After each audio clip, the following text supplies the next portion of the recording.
Okay, sorry.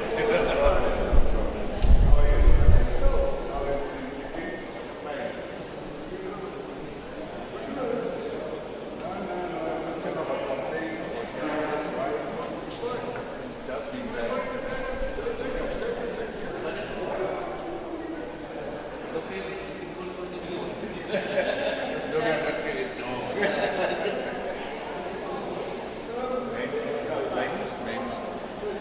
Thanks.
Good.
Sanbonan. Good morning. Dumelang. Goeiemorgen. Good morning. Thank you so much for having honored our invitation. Siyabonga kakhulu ukuthi nihloniphe isimemo sethu. We are from Parliament as the Portfolio Committee of Small Business. Sivele parliament njenge portfolio committee ye small business business amancane. Today, Parliament is here in KZN. Namhlanje iparlamente lifike eQathatha la KwaZulu Natal. We are bringing a bill before your good selves. Sizokwethula umthetho sivivinywa lapha kini. So before we start, can we rise and start with a national anthem as usual? Ngaphambi ukuthi siqhubeke ngiyocela sisukumeni sonke sicule isizwe. Abobabe abakhipha iqoko. All the gentlemen to take off their hats.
As I've indicated that we are a portfolio committee from small business development, we are bringing a bill before your good selves.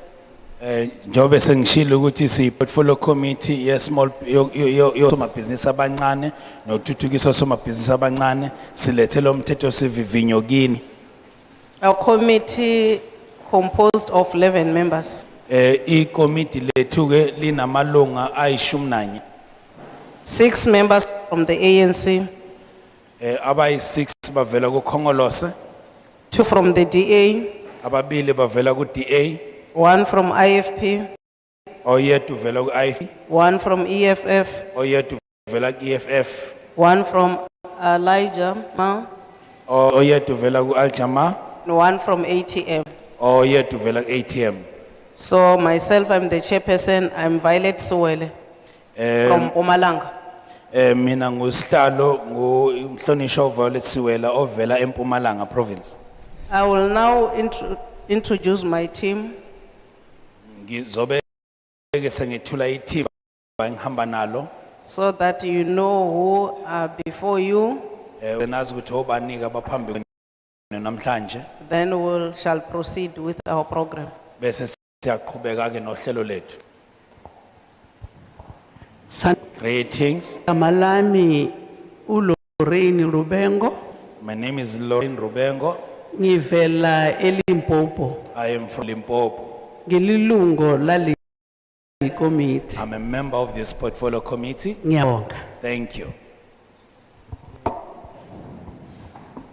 Sanbonani, Greetings. Igama lam ngiuBabalwa Mathulelwa. I am Babalwa Matulelo. NdingowaseMatatiele e-Eastern Cape. I am from Matatiele in Eastern Cape. Ndiseva ku-National Assembly. I serve in the National Assembly. Phantsi kwayo le small business development kule EFF. Thank you. In the small small business and development portfolio committee and sent by EFF. Sanibonani, Greetings. ninjani?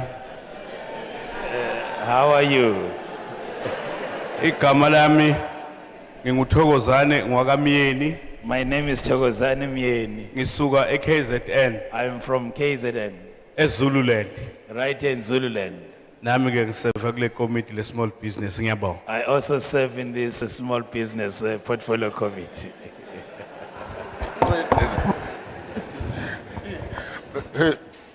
Mina nginkosi ubhekizizwe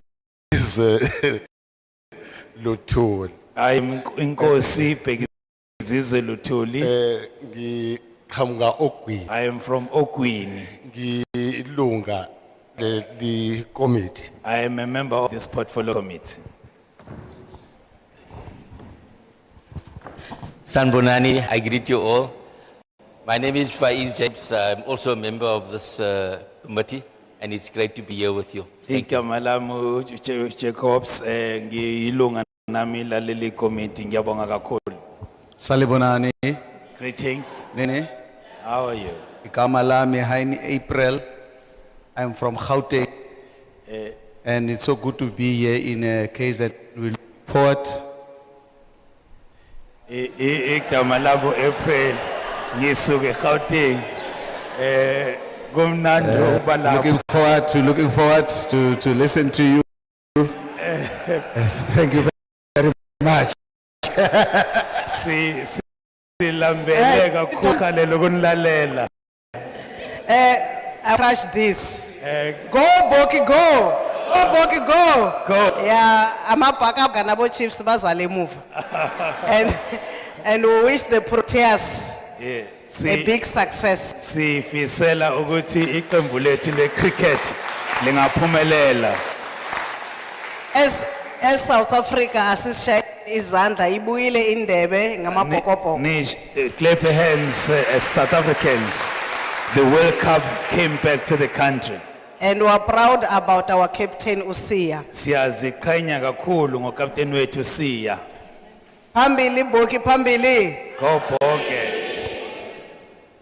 I believe we will proceed with our meeting today as small entrepreneurs.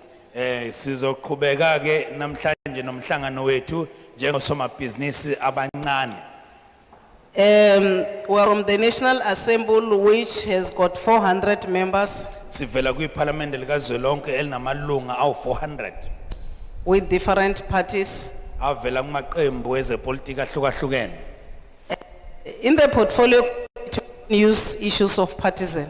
La kwi-portfolio committee asiqhakambisi indaba zeqembu lepolitiki osuka kulo.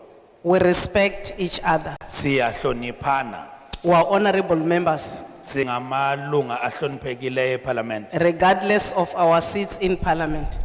Asiqiziqakala ukuthi ukuliphi isihlalo eParliament. That's what our democracy requires us to do. Yilokho intando yeningi ekufisa ukuthi sikwenze. I'm stating this to your good self so that you understand that here we're in parliament, we are going to apply rules, not partisan. Ngenzela kini ke eziyoba sizekini ukuthi nazi nani ukuthi masila siseParliament asisebenzisi ubuqembu bepolitiki. Our summer business, they are from different parties, from different race. And also entrepreneurs bavela emaqembini ahlukene bavela kuyinhlanga ezehlukene futhi. So the other house is called NCOP. Enye ke yendlu yeshamthetho noma yeseParliament kuthiwa iNCOP. It composed of 59 members from different parties. Yona inamalunga awu 59 nawo vela amaqembini ahlukahlukene ezepolitiki. I will explain at the end why am I mentioning this NCOP. Ngizoshoke ekugcineni ukuthi yini ngibalule le NCOP. We are bringing the bill before you Siletha naku umthetho sivivinywa kini because the role of the committee do oversight to government. ingoba umsebenzi wethu njenge portfolio committee sibheka ngeso elibanzi ukuthi umsebenzi kahulumeni wenzeka kanjani. Another role of the portfolio committee is to establish pieces of legislation on your behalf. Omunye umthetho we portfolio committee ukuthi uphase noma ushaye imithetho okuvikela noma ukusiza thina njengesizwe. But in terms of the constitution, we don't decide alone, we consult with your good selves. Kodwa ke ngokomthetho sisekelo wezwe asishayi nje inqumo sizisodwa siyafisa siqoqe izimvo zabo bonke abantu abathintekayo. That's why we call this public hearing. Yingakho lo mhlangano wanamhlanje sithi sizozwa izimvo zomphakathi. The bill has been crafted in our mother tongue. Kanjalo ke nomthetho sivivinyo wenziwe ngolimi lwebele. So my colleague here will try to summarize, outline the objectives of the bill. Uzwa kwethu ke la eduze kwami uzosho ukuthi inhloso zalemthetho zivivinyo zithini. Then from there we'll inform you on what to do. Emveni kwalokho ke bese sinitshela ukuthi nina ke sekumele nenzeni. So I will request that you listen carefully because you might have read it, but to be clarified is very, very important. Ngiyacela ukuthi ke nilalele ngokuqaphelela ngoba ngenzeka ukuthi ufundile kodwa izothi misi hunyunshwa kahle sichazwa kahle uzwe kangcono. Because your input will be based on those objectives. Ngoba imbono yenu incike ukuthi inhloso zomthetho zivivinyo uyiqondile na. Thank you. Siyabonga. Greetings. Let's give the chair a round of applause. Siyabonga usihlala simshayele ihlombe. My aim is to explain the key aspects of the bill. Inhloso yami ukuthi nje ngichaze ukuthi zithini inhloso nqangi zalamthetho zivivinyo. We are here to listen and we are here to get your inputs both orally and in written submissions. Sizela ukuzolalela izimvo zenu. Sizizwe enzompopeni nenzokubhala phansi nekusela etafuleni. Once I've completed the explanation, we will 10 members at a time to put up your hands, and then the chair will allow you maybe minutes to talk.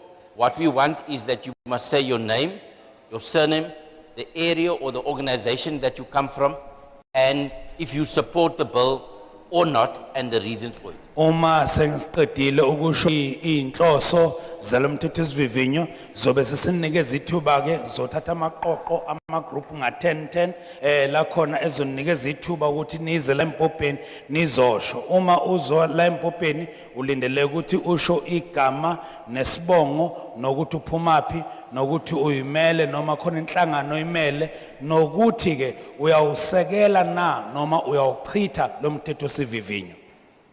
Also, if you don't want to make an oral submission, you can provide written submission to the secretaries and the committee section, our colleagues on my left-hand side. Nokunye ke futhi makuthi uyanqena ukuza la empopeni uzothamunda indaba zakho okubhale phansi kushicilele phansi ungakusa kulela tafula uyokushiya khona. Also, you can tell people that this is recorded live on the Parliament TV, and people can still continue to make submissions because we have extended the deadline. Siyanazisa futhi ukuthi njengoba silana nje kuyaqoshwa kukhona kwi TV kubabona kude uyabonakala nibatshele futhi nabangekho la ukuthi basengaqhubeka babhale ngani ngoba isikhathi sokuvala sokuzwa izimvo seseluliwe. So as the chair says, we are sitting in Parliament and all the rules and regulations apply, as well as we are live on Parliament TV. Njengoba usihlale esishilo siseParliament manje imithetho yaseParliament iyesebenzayo futhi sikumabona kude njengamanje. Okay, now I'll start with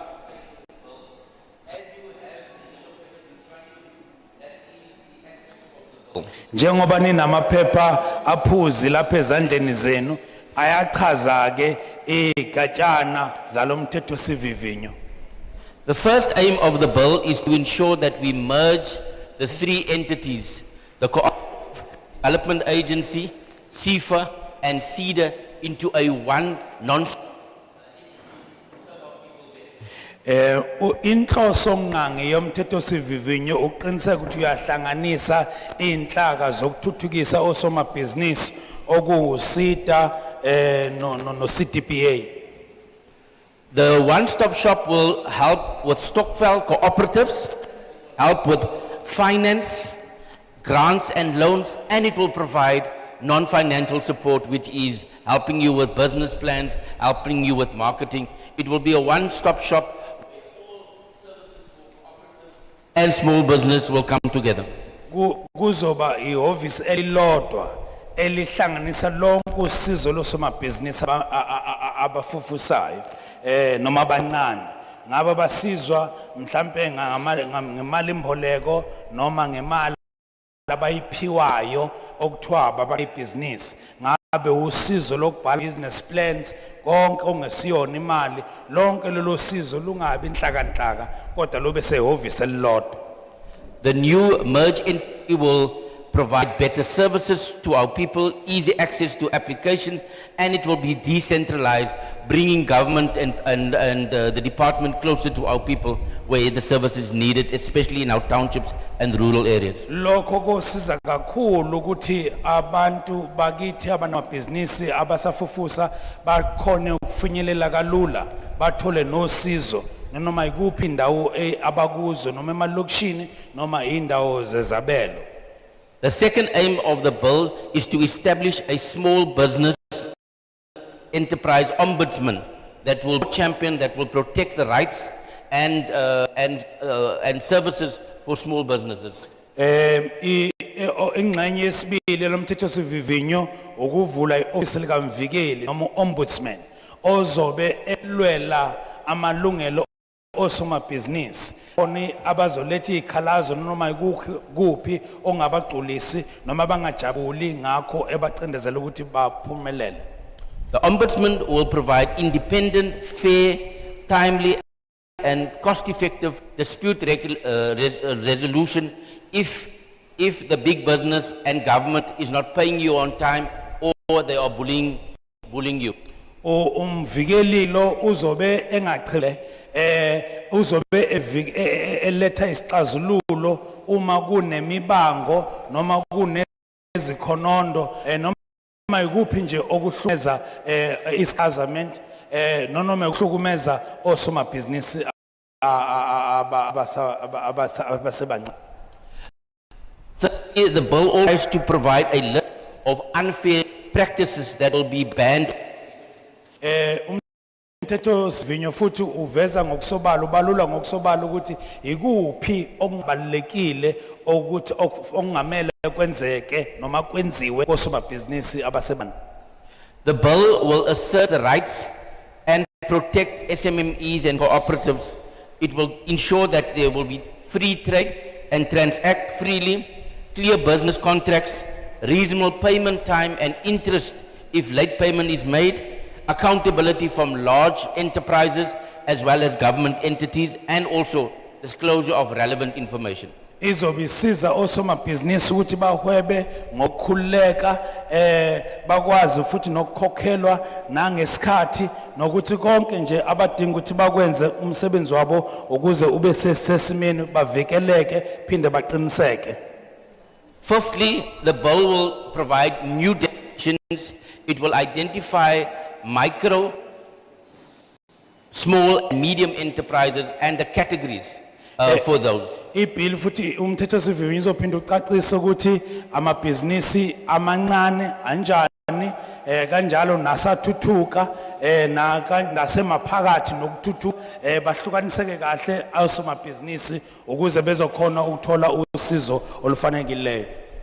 Lastly, we know that small business has many challenges and many problems that they're experiencing Hopefully this bill will provide an enabling framework to show that we can grow our entrepreneurial spirit in South Africa and become a nation of job creators, not job seekers. Siyazi ukuthi osomabhizinisi abancane babhekene nengcindezi enkulu bathwele kanzima. Lo mthetho sivivinywa ke uzobasiza ubanikeza umhlahlandlela ukuthi bakwazi ukuhweba nokushishina kahle benze umsebenzi wabo ukuze sizoba nesizwe esakha imisebenzi kunesizwe esifuna imisebenzi. I have now tried to summarize the key issues of the bill. Now it's important for us to hear your inputs and we value your inputs. Thanks for your kind attention. I will now go back to the chair. Sengifinqileke kancane ukuthi lo mthetho sivivinyo uphatheni ukhuluma ngane sesizocela ke ukuzwa izimvo zenu okwami manje ukubuyisela kuye usihlalo. Can we give the whip a round of applause? Asimshaye hlombe. Usotswip Thank you, Honorable Jacobs. siyabonga Mhlonishwa Jacobs. I believe it will assist you to participate. Ngiyathemba ukuthi lokho kade nikuzwa kuzonisiza ukuthi nibambe iqhaza. I will now invite hands. Sengizocela ke izandla zabafuna ukuphawula. They will point you and you will come and sit at the center. Uma sikhomba sesobe sesicela ukuthi uzohlala la phakathi nendawo. Can we raise up our hands? Asiphakamiseni izandla thina esifuna Those who want to speak, abafuna ukuphawula.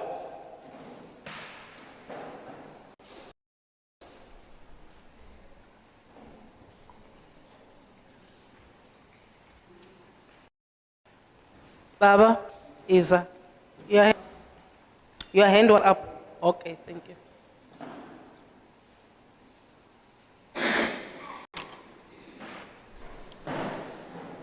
Asifuna ukuxoxa.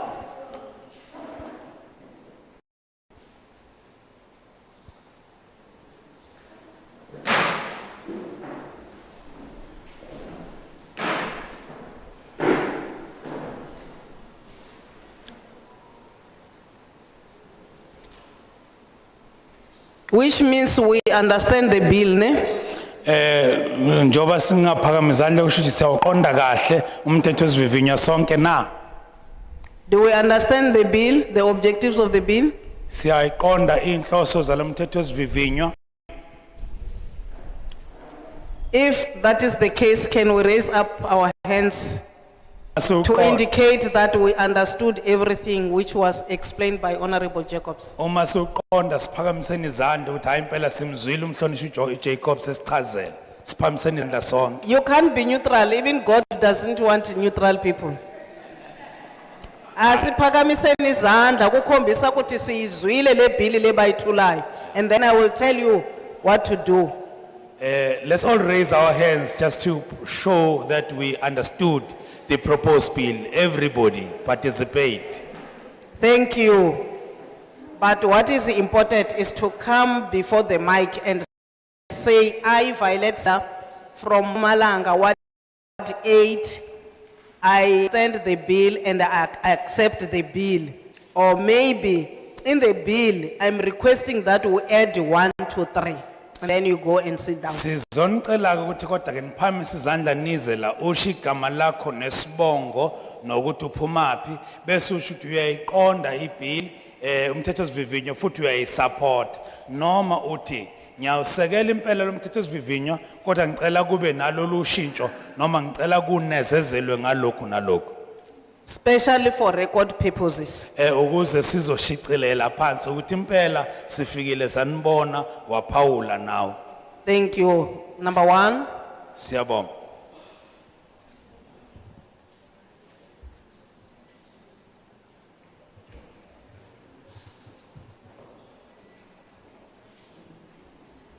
Good morning, everyone.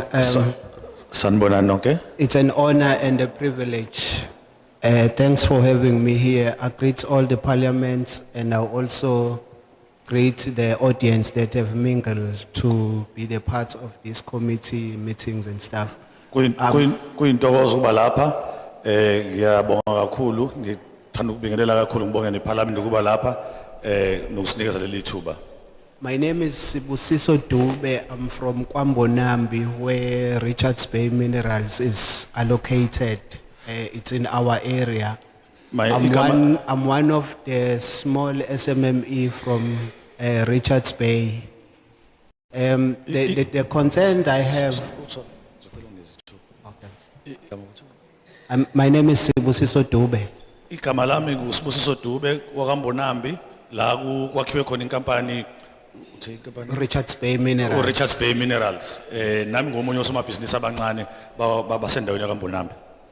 The main concern I have, this is very beautiful when it has been discussed as you are doing, and I support the portfolio of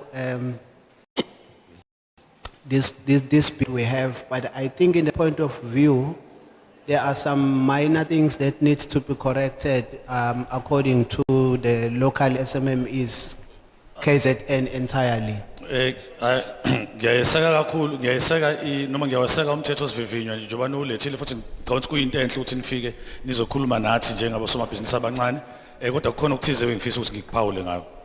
The one essential point I want to raise is that the only time when it's the elections, when they're about to come, we are being promised a lot of things, of which when the parliament has, the elections are passed, but it's not happening in our area. We are actually suffering, especially the small SMMEs. Into engiphatha kabi ke ukuthi ke ukuthi mangabe sekuyikhathi zokhetho iParliament elisondele sikhuluma izinto kodwa ke uma sekuphelile silidlulile ukhetho singabe salibona ikakhulukazi thina ke silimala kakhulu yithi thina abantu bamasomabhizinisi abancane. So in other words, we can't nurture our businesses through this corruption that is happening in our country, and we speak about it, but it doesn't get resolved in any case. Okusho ukuthi ngamanye amazwi amabhizinisi ethi ngeke azakhule njengoba kunesimo nje senkohlakalo esikhona ezweni ngoba asibonakalisa abantu abakwazi ukuthi baxazulule lokho ngakho ke akusisizi ngalutho. We are even battling to get into the private industries, to get into their database. But I only discovered that when you want to get into the database nowadays, we have to pay for that, of which it's a norm to us because we don't have money to pay for the work. We are expecting the work to pay for us, but we are battling really. I'm not happy with this situation that it's happening. Okuhlungu ukuthi ke uma ngabe usufuna ukungena kuzothi la kuqoqelwa khona imininingwane yabasomabhizinisi einkampanini thina obosomabhizinisi abancane kufuna ukuthi sikhokhe noma sikwazi ukuze singene lapho manje lokhu kuyasilimaza ngoba asinayo imali yokwenza lokhu futhi kungiphatha kabi. And also working with the government, it's good. We receive RFQs, but we spend so much time filling up the RFQs, but we don't get letter of intent that it's encouraging us that we are getting the work. But already they're just doing a mere advertising because they know who they're gonna give the work, and then that's how upset I'm getting. Siyayisinikeza lokho abathi ama-RFQ ama-request for quotations kodwa singayitholi lokho abathi ama-letter of intent noma incwadi esho ukuthi bazosinikeza umsebenzi sigcina sihleli kanjalo ngakho lokho kungiphatha kabuhlungu futhi kuyangikhathaza kakhulu. And I'm really wondering where are we going with this kind of life, because the economy of this country, it's lying in the hands of the youth and the small young ones that are looking for work. Kuyangimangaza ukuthi ngabe umthetho wethu sibheke kuphi njengezwe ngoba phela umnotho wezwe usezandleni zosomabhizinisi abancane. I thank you. Ngiyabonga kakhulu. Thank you. Each speaker is given 3 minutes, so you must also time your watch because I need as many participants as possible. Ngizocela bakwethu sikhumbule ukuthi isikhulumi ngasinye sinemzuzu emithathu ngakho zama ukuthi sizikalele isikhathi ukuze sizokwazi sinikeze nabo bonke abantu ithuba. You still have got an opportunity to can submit your written submission because I can't move above such a time frame. Nisana lokho ithuba lokuthi iphakamiso noma imbono niyifake ngokuthi niyibhale niyilethe kithi ngoba angikwazi ukuthi ngidlule kulesikhathi esibekiwe sanamuhla. You may start speaking. Ungaqhubeka. Igama lami nguSimphiwe Mdluli Mdluli. My name is Simpiwe Mdluli. Ngisuka ngaphansi komasipala eMfolozi wa 7. Mfolozi Municipality, Ward 7. Ngisakhamuzi kwesakamthetho. I'm a resident, a member of the community of KwaMthetho. Ngusomabhizinisi wendawo. I'm also a local business person. Ngiyawusakela umthetho osivivinyo. I support the bill, But nginembuzo elandelako. but I would like to ask the following questions. Thina somabhizinisi akuxhasiwe ngendlela efanele basikhona nje. As small businesses, we are not adequately funded as we continue to exist. Umbuzo khona ukuthi ngoba likhona nje iParliament lizosiza ngani? The question becomes, the Parliament going to help us with in this regard? Ingabe likhona yini usizo lokuhlekelela ngokwezimali mabhizinisi ethuthuke na? Is there going to be assistance in funding so that we may develop or grow our businesses? Ngiyabonga. Thank you very much. Thank you. Next.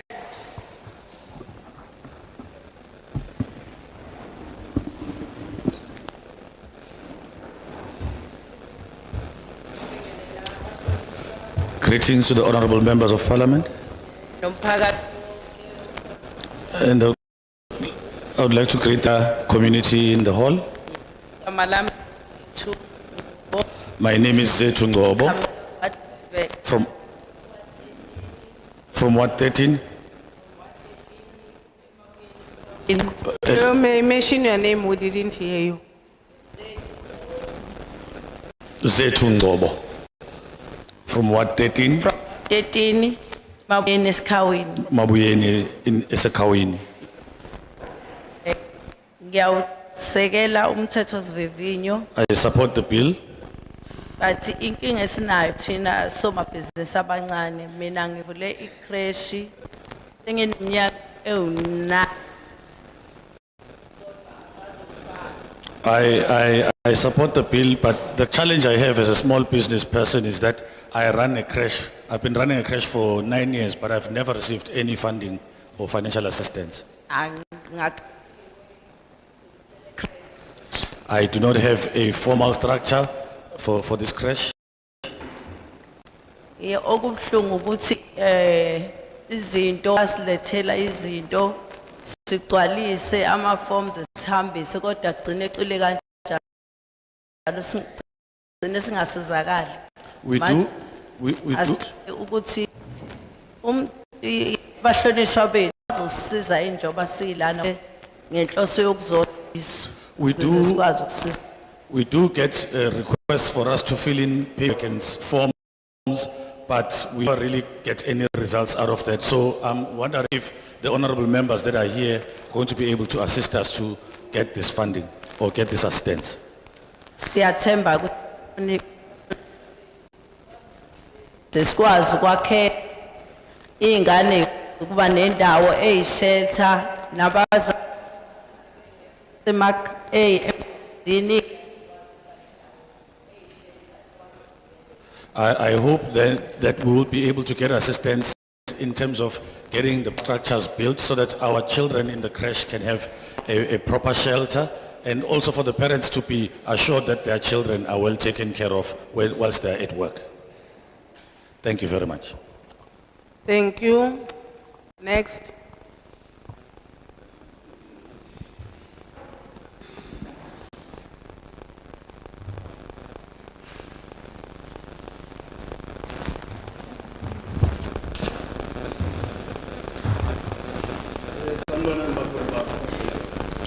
Greetings to my leaders.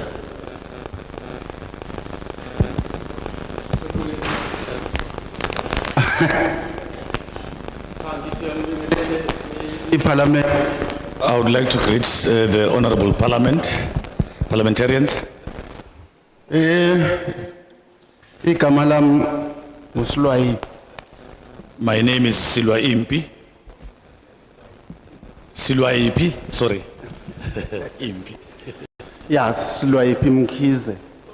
My name is Silwa Impi Mkhize. Ngikwesikamthembu la eMacekane. I live at Matrigane Yeah. in the Mchembe district. Yeah. Kumuntu okda ekhona la small business. I have been involved in small businesses for quite a while. Noma ngalithandi leli gama ukuthi uhlala u-small njalo. Even though I don't like this concept because it means you'll remain small. Yeah. Inkinga yami eyokuqala, My first issue is amapolice ethu ka-government wethu esimthandayo mahle kakhulu. I would like to commend government for its wonderful policies. Kodwa siyomthola nini umuntu owenza implementation? But when are we going to get somebody who's going to make these policies implementable or implemented? Ngicabanga ukuthi uma singakamtholi loyo iparliament lohlale lwenza ama policies ehle mayefika la bangabi khona abantu abazawenza njengoba ebhaliwe. Until we get this person to implement, then Parliament will keep on putting together or writing policies, but they will never be implemented. Ngicabanga ukuthi uchairperson namalungu onke athi amahloniphekile bayabona ukuthi sengineminyaka ngikhona. I think the chairperson and the honorable members can see that I've been around. I'm no spring chicken. Futhi ngingumuntu ongathanda ukusala. And I don't like to be left behind. Kodwa ngiyashiyeka sengiphakathi. But and even when I'm already here. Ngenxa yokuthi abekho laba bantu aba-implementayo lezi zinto ezikhona la. Because there is nobody to implement what is contained in the bill. Njengamanje ngumuntu o-leader iphezu komkhono emagcekane. Phezu komkhono emagcekane. Yes, I'm one of those who wait for the Pesgom Kono project in Magcekane. A cooperative. It is a cooperative. And olunye esinye isandla sakhona inqobani emagcekane. And another aspect of it is Ngoban, also in Magcekane. Inkinga yami enginayo inkosi yethu uMthembu wasinika indawo. My main problem is that our Inkosi Mthembu gave us a plot or land. Yeah. Ukuthi silime. For us to farm. Siyayithola sinazo zonke izinto ezinye sizitholayo hambe njengoba sihambe sigijima. Kodwa sixakwe inkinga yokubiya. We do get other implements that we need to farm, but our main problem is we cannot access something to fence our plot. Ukuze phela siwusebenzise lo mhlaba ngoba umhlaba lo siwunikezwa inkosi owabantu mangabe ningakwazi ukusebenzisa bayoze bawuthathe bawunikeze abanye. So that we can use this plot in a beneficial way, because if we do not, then others will take this land. Okwenzekayo ke iParliament nama ministers nama MECs bayahla begijima njalo bekhuluma kamnandi. Uma usufika ema-office awutholi lokhuya sishoda ngokubiyelwa nje thina. Siyalima nasemakhaya sifuna nje ukubiyelwa leya ntsimi yethu incane i-13 hectares. Ministers, MECs and all other officials will come and address us and really speak very well, but we don't find help comes to implementation or realizing what they've been saying. For example, we just 13 hectares that needs to be fenced. Asikwazi ukulima silimele inkomo ngoba ngithi sisemakhaya nje singeke kwazi ukulimela izinkomo silimele nomakhelwane abazovuna lapha yakufanele sibiye asikwazi sesingqongqoze yonke iminyango. We can't even get fencing so that we can prevent cattle from coming into our plot, and so that we can also be able to cultivate the land for our neighbors. We've knocked on all doors. Ngoba isikhathi sinqonyiwe kakhulu sifishana ngifuni nigcine namhlanje ukuthi ngizosithola leli yakhehle lide likhuluma kakhulu. So I don't want to be long, so that you don't say we don't want to go there because there's an old man who talks too much, so I'll stop here. Ngobuye ngibuye masikhona isikhathi ngiyabonga. I'll come back if there's still time. Thank you.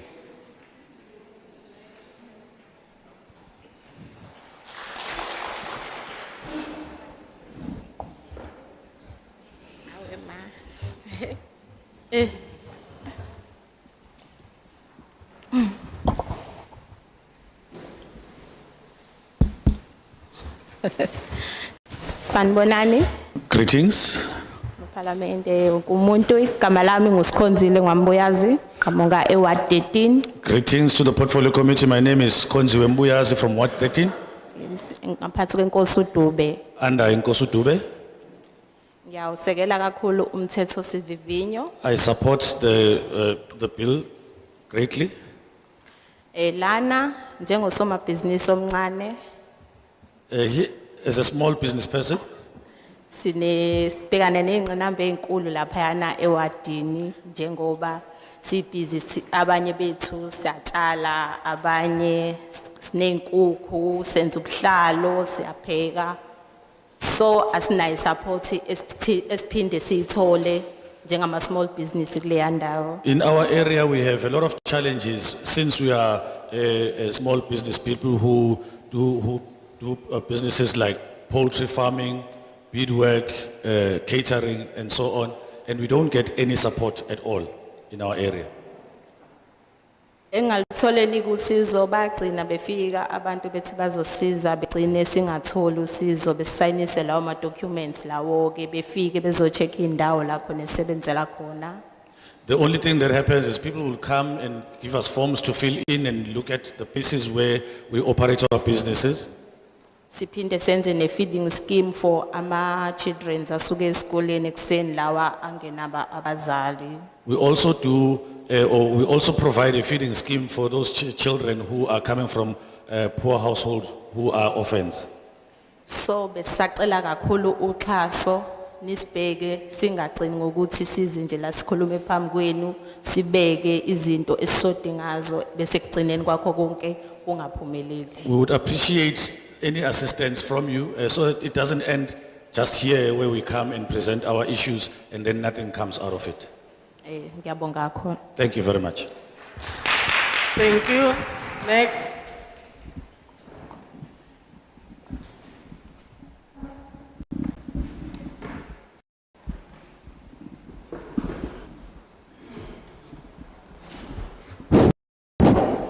Yasebenza right. Ngibingelela izithameli kanye nabaphathi bonke ngezihlalo ngokuhlukahlukana kwabo. Thanks to everybody and all protocols observed. Mina igama lami nguNhlanhla Ngwandaba Isibongo. My name is Nhlanhla Ndabandaba. Ngisuka endaweni ngisuka esikhaleni empembe endaweni yasempembeni kuWard 15 ngaphansi kwekhansela uThobile. I'm from Ward 15 Mpembeni in Eskaleni under Councillor Tobile Dube. Yeah. Ngasho ukuthi ngiyavumelana nomthetho sisekelo. Ngumphathi webusiness I do support. Yeah. Okay. I do support the bill and I'm a small business person. Yeah, ngasho ukuthi asibhekana nezingqinamba eziningi mihla namalanga. We face a variety of challenges on a daily basis. Kungekho nomuntu esingazi usibani sokhalela kena sokhalela bani kena. With no one that we can run to or complain to. Yeah, sihlushana izigebengu na ugesi yabona ugesi ngasho kakhulu ugesi kakhulu. Uyawisa amabhizinisi ethu ngoba nayo siyabona nje uncane Nkosi yami. We main problem is electricity because it affects our businesses a lot. Yeah. Masuba nama drugs as young people abantu abancane zona into esibuyisele emuva. And coupled with the electricity problem is then crime and drugs. And drugs, yeah. Nalokho nje ngilanje ngasho ukuthi ngilanje phambi kwemic nami ithuba lele kade wasengifisa ngoba ngihlezi ngibona ku TV sekithi nje angisukume nami ke ngimela abantu bangakithi ngimela abantu abasha. I also am grateful for this opportunity because I always see this on TV and I felt I need to come and represent young people from my area. Yeah. Njengendawo edume ngendawo gebengu kanje. Because our area is well known for crime. Yeah, so isifiso sami ukuthi ngizama ukuthi ngenze ngathi kulaba abancane besakhulu kube khona okuhle abandayo kumina njengoba nje ngiqala ibhizinisi nje ngoba ibhizinisi nami likhulu noma lingaka register. So benginga noxhaso nami kuze bezona ukuthi actually empilweni uqala kanjani until ibhizinisi lakho libe successful until uzobe successful empilweni. I am doing this so that I can also be a positive role model for those who are younger than me so that they'll see that there's another way of doing things or living life. I do have a small business even though it's not registered yet, but I'm also doing it so that young people or those who are younger than me can also learn from me and take the routes that I'm taking. Thank you. Nokunye nokubengicela la kungasho ukuthi uhulumeni asinake sithina siyabantu abasha ngoba sigcwele into esigqilaza kakhulu isidakamizwa nasesikoleni. Esikoleni sifundisa ukuthi samsofuna umsebenzi, sifundisa ukuthi sizakhele amabhizinisi ethu. And also another thing that I would like to request from government is that they deal with the issue of drugs, and also in our schooling system. I think it needs to change because we're being trained to be people employment. Yeah. And nokuyi bengasho ukuthi cha yabo ukuthi ngoba akuthina sonke esigudi esikoleni. Abanye njengami nje ngasho about esikoleni ngenxa yezathu ezithile. Ekhaya sikho right asikho financial freedom and all those stuff. Sorry, we are not all gifted in terms of academics. Like myself, for example, I had to leave school for various reasons that pertain to my background, and I started this business that I'm talking about today. Bengicela nje uxhaso Nkosi yami. I'm support because I'm supporting nami bengifisa ibhizinisi sami libona leke ufundo. I also urge you to give my business support and help me to grow this business of mine. Nanokunye ke la siyintsha sididekile. And one other thing is that as the youth, we are confused. Lento abaqembu amaningi le yasidida ngoba mina anganothi nizovotelana, anganothi yini nizonakhona. This whole multi-party situation is confusing to me because I don't know who to vote for. Angazi. I don't know. Yabo. Thank you very much. Thank you, young lion. Thank you, that is powerful, powerful. Thank you. Lokho kusho kunamandla kakhulu. Siyabonga. Engimoto. Yeah, right.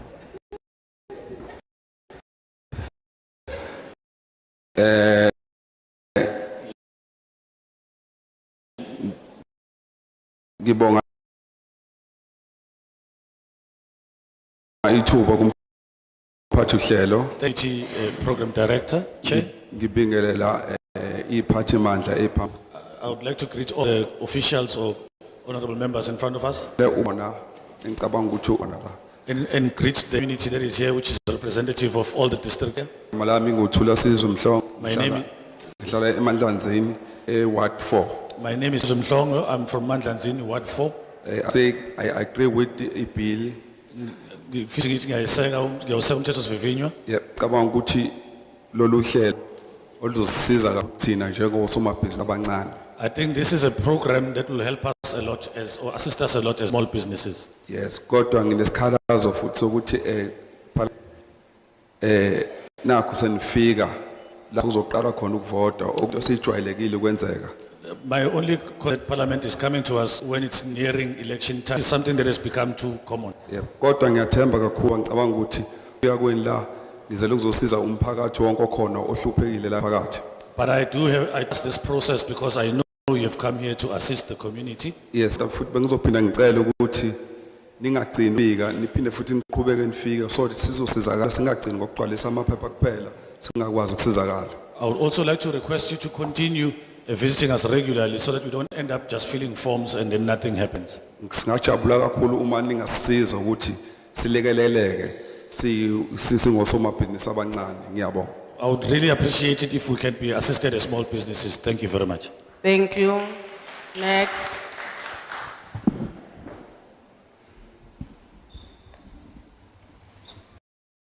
Oh, Sandra. Ngiyabingelela zonke izithameli zethu ezikhona namhlanje. Greetings to our visitors Kanye nomphakathi ngokuhlukahlukana ngezifunda zawo. and the community in their respective districts.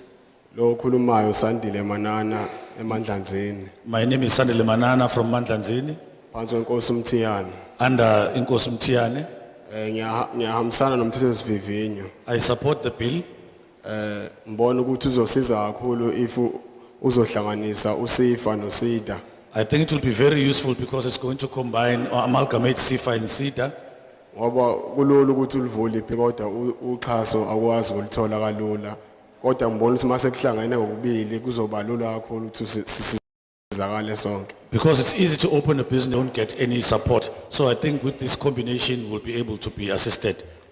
Bengicela nokunye ukuthi lapha ngoba sisonke lapha siphume sonke sisizakele ngamabhizinisi ethu. I would also wish, ask that we all live here having received some form of assistance in our businesses. Bengicela nokuthi ngingagcini kithi sonke thina sesinama business ikhona naitsha endaweni yangakithi engenayo amabhizinisi kodwa bengibona ukuthi mase ngabaxhasa nabo ngamabhasari okwamakhono befundisa amakhono beze bekwazi ukuthi nabo bekwazi ukuvela amabhizinisi abo beqashe enye intsha akwazi ukuthola imisebenzi ngoba sinenkinga yemisebenzi entsheni.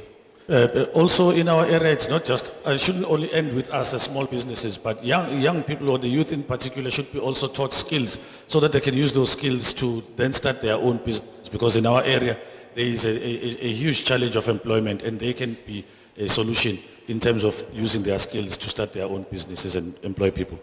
Nami ngomunye wabo wathi banethuba lokuthola ibhasari lokufunda ngenze carpenter kumanje senginebusiness la icarpenter.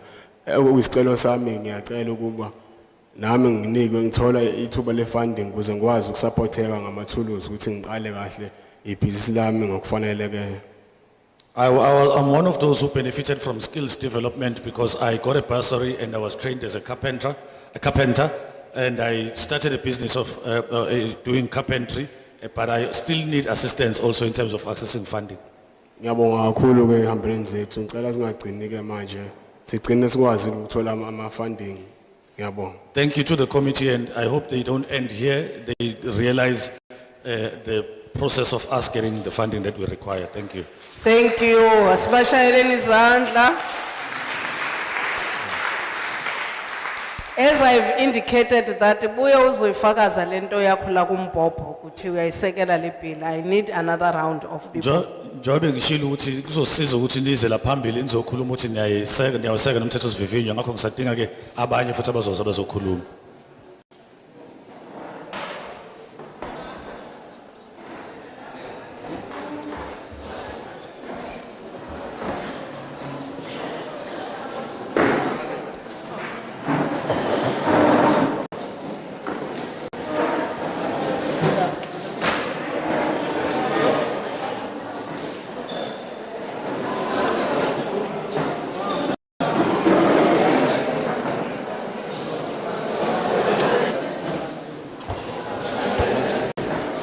Let's sit down. I need only 10 in this round.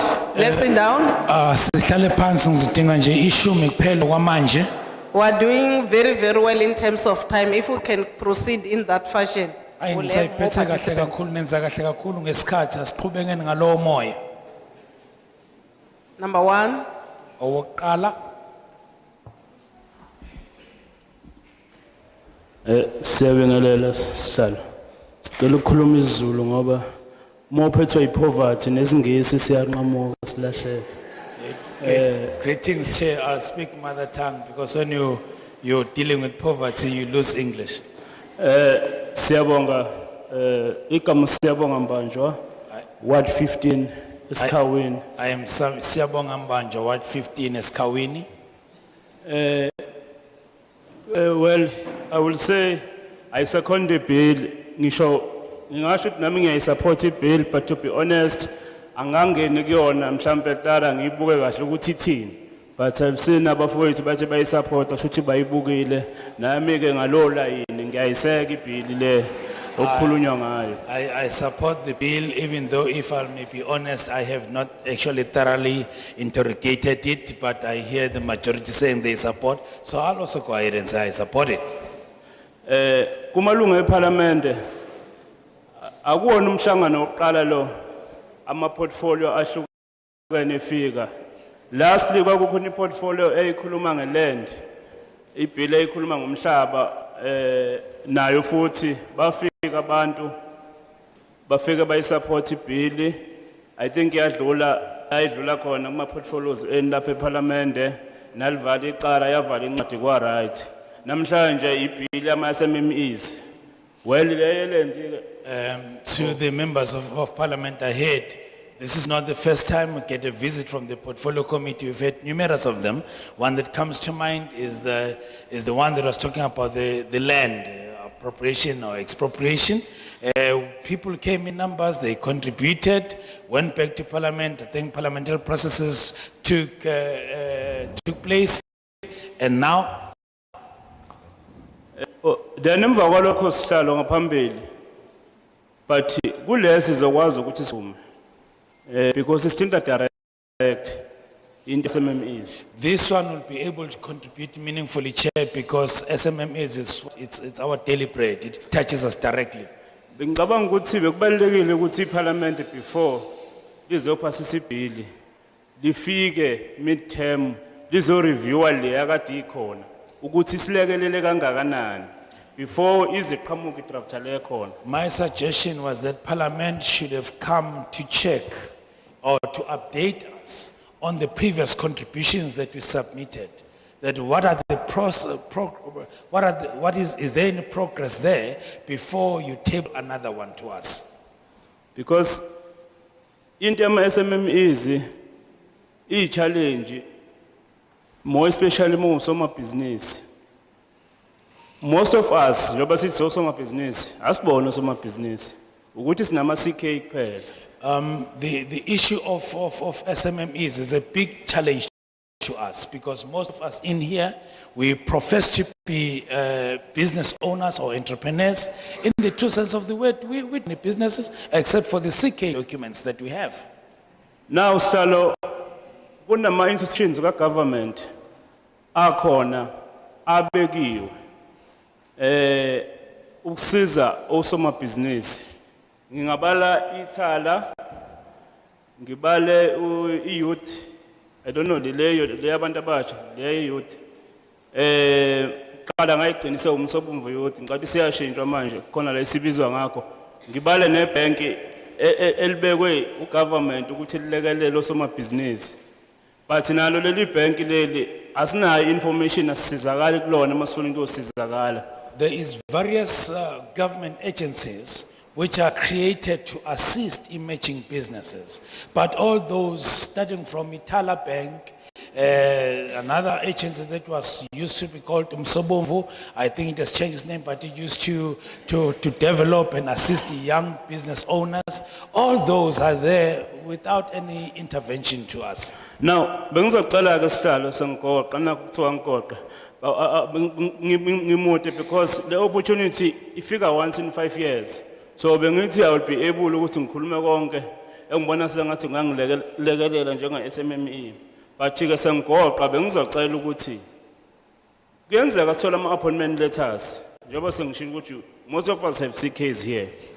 In my conclusion, I would say we do get appointment letters from time to time. Sitholi order. Then you get an order. Umuntu kumele supply. And then you have to supply certain stock. Maybe a government institution lesinikezela umsebenzi. You're getting the order from a government department. Now, benga aphila kuhulumeni ngaphambili ukuthi asilekelele ukuthi onke ama department kahulumeni akhona avume noma akwazi uku-identify uhulumeni usupply okhona from building, mechanical, engineering, electrical, all over. Sazi ukuthi if ngitholi order ku-institution ka-government ngizoyaphi nalelo order or i-session agreement nalo institution so that ngizokwazi ukuthi ngikwazi ukuqhubeka njengosibhizinisi ngisebenze. We would like government to assist SMMEs, those that have been appointed, to be able to access financial support when they have to deliver the services that they are appointed for, so that we can be powered maybe to have some sessionary powers to those financial institutions. Yes. Then ke sihlalo nami ngiyacela njengaba bonkoza kwethu ukucela uxhaso at a personal level ngokwebusiness lami engilenzayo ukuze mhlambe kunhlanganisela elandelayo because namhlanje ngiyacabanga ukuthi aniphethe lutho kodwa mhlambe ngokulandelayo nizokube seniqhamuka sokukhona nisiphathele khona ni responder ezicelweni zethu esicelile. I also would like to register my request for financial support for my business in person. I understand today you may not be carrying anything, but when help comes out, please do consider us.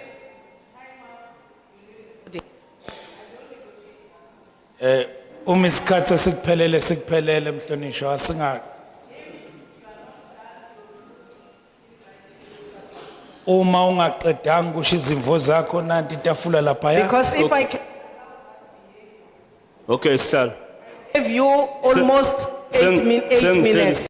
Ngicabanga ukuthi emva kwesession bengicela ukuba ne-one on one with you because isikhathi asikho.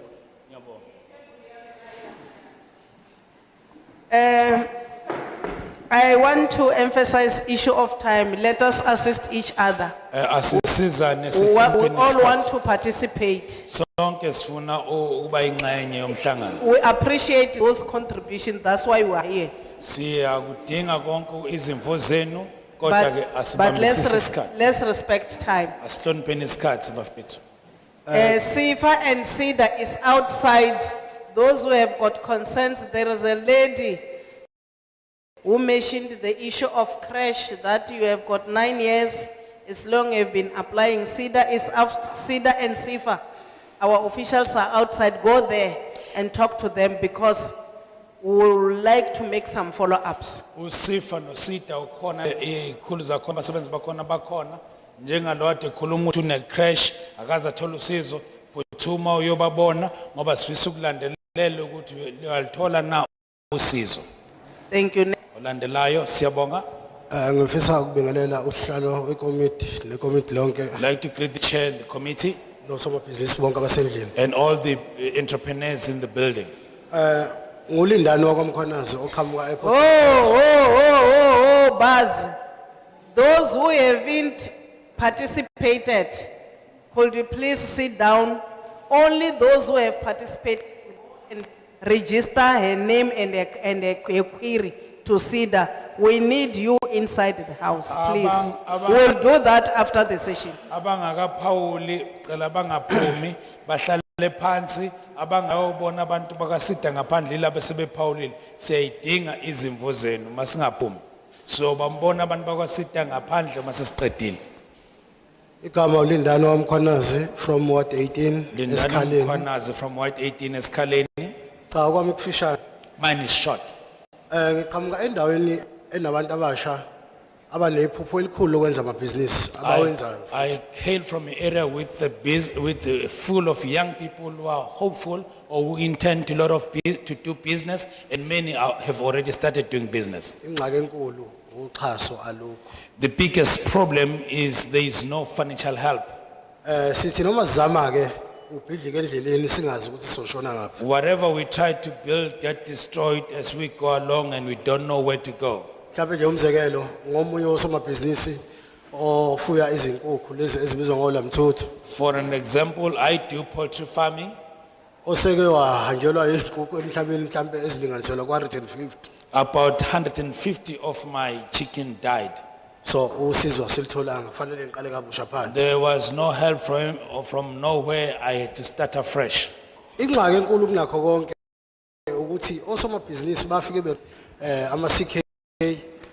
The biggest problem is that we register our CKs. Uthola ukuthi egcineni bagcina sebeqeda imali enkulu eqale bevule ngemali ebeyithole nabo ngokuzama. Begcina sebekoleta izinkulu imali ngokuvula amabhizinisi ezingawuthola umsebenzi. You find that just in CK, there is no contract, there is no business going on. Instead, they find themselves owing a lot of organization, owing a lot of money. Isibonelo nje kunomunye umhlonishwa namhlanje wafika kumina ezwa ngalolu hambo wangixoxela ngo8,000 awukoleta ibhizinisi lakhe.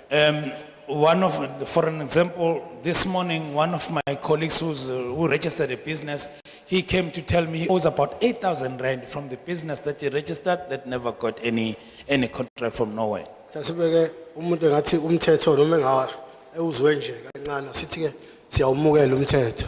In short, I would say even though I only had the highlights of the proposed bill, I would say I support it. Kodwa ke siyafisa ukuthi kungapheleli la. Sicela nisondele kuzo zonke izinkalo lapha esikhona.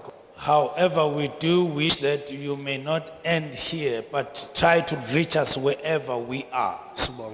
Thank you. Thank you. Next. Olandelayo. Bingelele wonke umuntu okhona. Greetings everyone present. Igama lami nguThandeka Masuku. I am Thandeka We Masuku. represent ETS milestones. I represent TS Milestones. Milestones. Yes, si dealer ne supply and delivery. We supply and deliver. So okwami ngiyayisupporta ibill I support the bill. esitholile. Kodwa ke kukodwa ebengifisa uku-add kulokho kukho konke okukhona. I have this one contribution that I would like to add. Siyesa introduce phambilini njengosokontreka we CSD. CSD eyathi if we are registered with CSD then we have the opportunity yokuthi kuma sectors automatically kwi database sizoba registered. As contractors registered in the CSD database, we were told that when we registered there, we are registered automatically in any other government database, Yes, and other sectors. even other Private sectors, sectors, including yes. the private sector. Yeah, so sinama sectors amaningi la bay of which singazakhona ukufaka mhlambe sithola inhlahla sithola imisebenzi khona, but unfortunately masifika khona siyesibanjwe izinto ezincane njengokuthi we are not registered kuma database wabo. There is many sectors here in Richards Bay that would like to exploit, but whenever we try to apply there, we are told that we are not registered in their database. And unfortunately njengo so contract abancane some of the things asinazo, like for instance ama workshop esebenzela kuwo uthola ukusasebenzele endlini. As small contractors, unfortunately, we don't meet their minimum criteria. For instance, we may have some workshops. The workshops that we work from home. So we don't have big workshops. Some. So bengicela ukuthi sida ekwazi ukuthi asicabangele kutheni okay singawathola ama SK uxhaso nani nani, but sicela bese edela ukuthi sikwazi ukuthi sibe registered in maybe let's say 90% maybe of the sectors akhona around the Richards Bay or Empangeni or KZN as a whole. We would request that our registrations in database in all sectors, including the public sector, at least be increased up to 90% throughout Richards Bay or KZN. Siyabonga. Thank you. Next. Olandelayo, siyabonga. Mbingelele Greetings to Parliament. okhulumayo uPrincess Nzuza I am Princess Nzuza from Ward 13 from Ward 30, Eskawini. yebo ngiqale nje ngokubonga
kuma flats thina singakaze sihlale kuma flats. We're calling Sibe upon- singabakhona South Africa. We're calling upon government to really step in with controlling measures. They're making so much money there, driving big cars, they are staying in flats that we as South Africans, we've never stayed in. So siyacela kakhulu. We highly implore you. Okugcina ke Last one. bogcina Sasi- Do it in writing. Bathi bhala phansi mama khona okusalile ukubhala phansi ukhamisela lapha etafuleni. Sansanda unibingelela mina nguOlethu akazwane odabuka eMlazi. I am Oletu Zwane, originating from Umlazi. I greet you. I also manage or run a business here in Richards Bay. Ngine business khona la eRichards Bay. My first point would be your bill is okay, but you lack accountability like many of the other bills and the proper procedures. If we hold you accountable, we should follow. Ibill yenu yinhle impela kodwa ke ayinakho ukubuyela kithi esingakwazi ukuthi sinibambe ukuthi nani the kodwa manje anisenzi. And also, I would also like to point out SEFA funding says it needs 10 working days to get to your accounts, but in some delivery situations, they give you 7 working days. So it's kind of an uphill battle for some things. So you're really speeding up the procedure to get the funding. Njenge funding leya kwaSifa ifike ithi inikezwa insuku eziyishumi ukuthi imali ifike kuwe kwesinye baphinde bakutshela hayi insuku eziyisikhombisa izinsuku zokusebenza evikini kodwa uyabona ukuthi kunongalandeleleki kahle ukugcina izwi osukuthenjiswe lona. And we really need support as businesses that are trying to challenge outside businesses. Like for me, the businesses selling Apple products, and we need some sort of funding or challenges or direction to challenge companies like the iStore, which is still not Apple, but a contractor like us. Njengami nje ngidayisa ama products akwa Apple.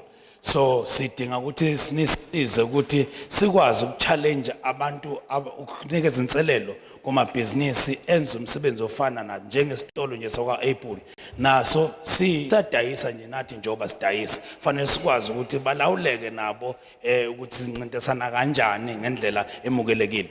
Because for the past couple of years, for the past 8 years, we've gone through processes of ICASA, our products being tested, regulations, etc. We have lawyers, we have everything, but we still haven't gotten any help in any way or shape or form. Isiphelile iminyaka u8 siloko sishoniswa le ukuthi ama products ethu noma imikhiqizo yethu lesidayisayo ngabe sesimeni yini.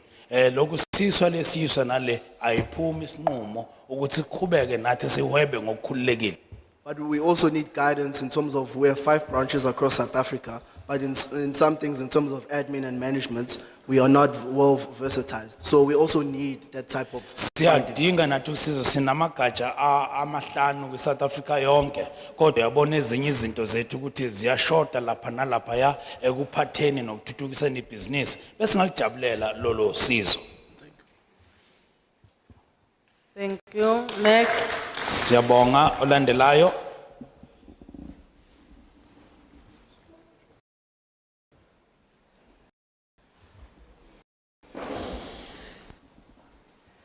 Sanibonani njalo ithimba lakho nomphakathi waseKing Cetshwayo. Greetings to the community of King Cetshwayo. Unonto osuka kuWard 27 eNgwelezane. I am Ntomzimela from Ward 27 in Ngwelezane.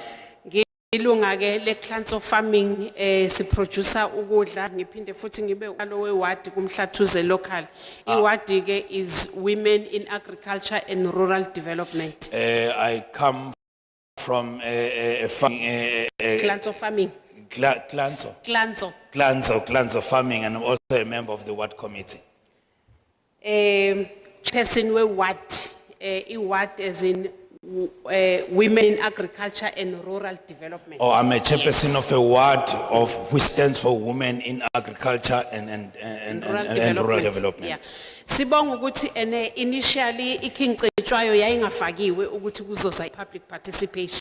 Thank you so much. Sibonga ukuthi size yafika You namhlanje. finally included us in the public participation and you finally came. Thank you for that. Ngifisa ke ukwenza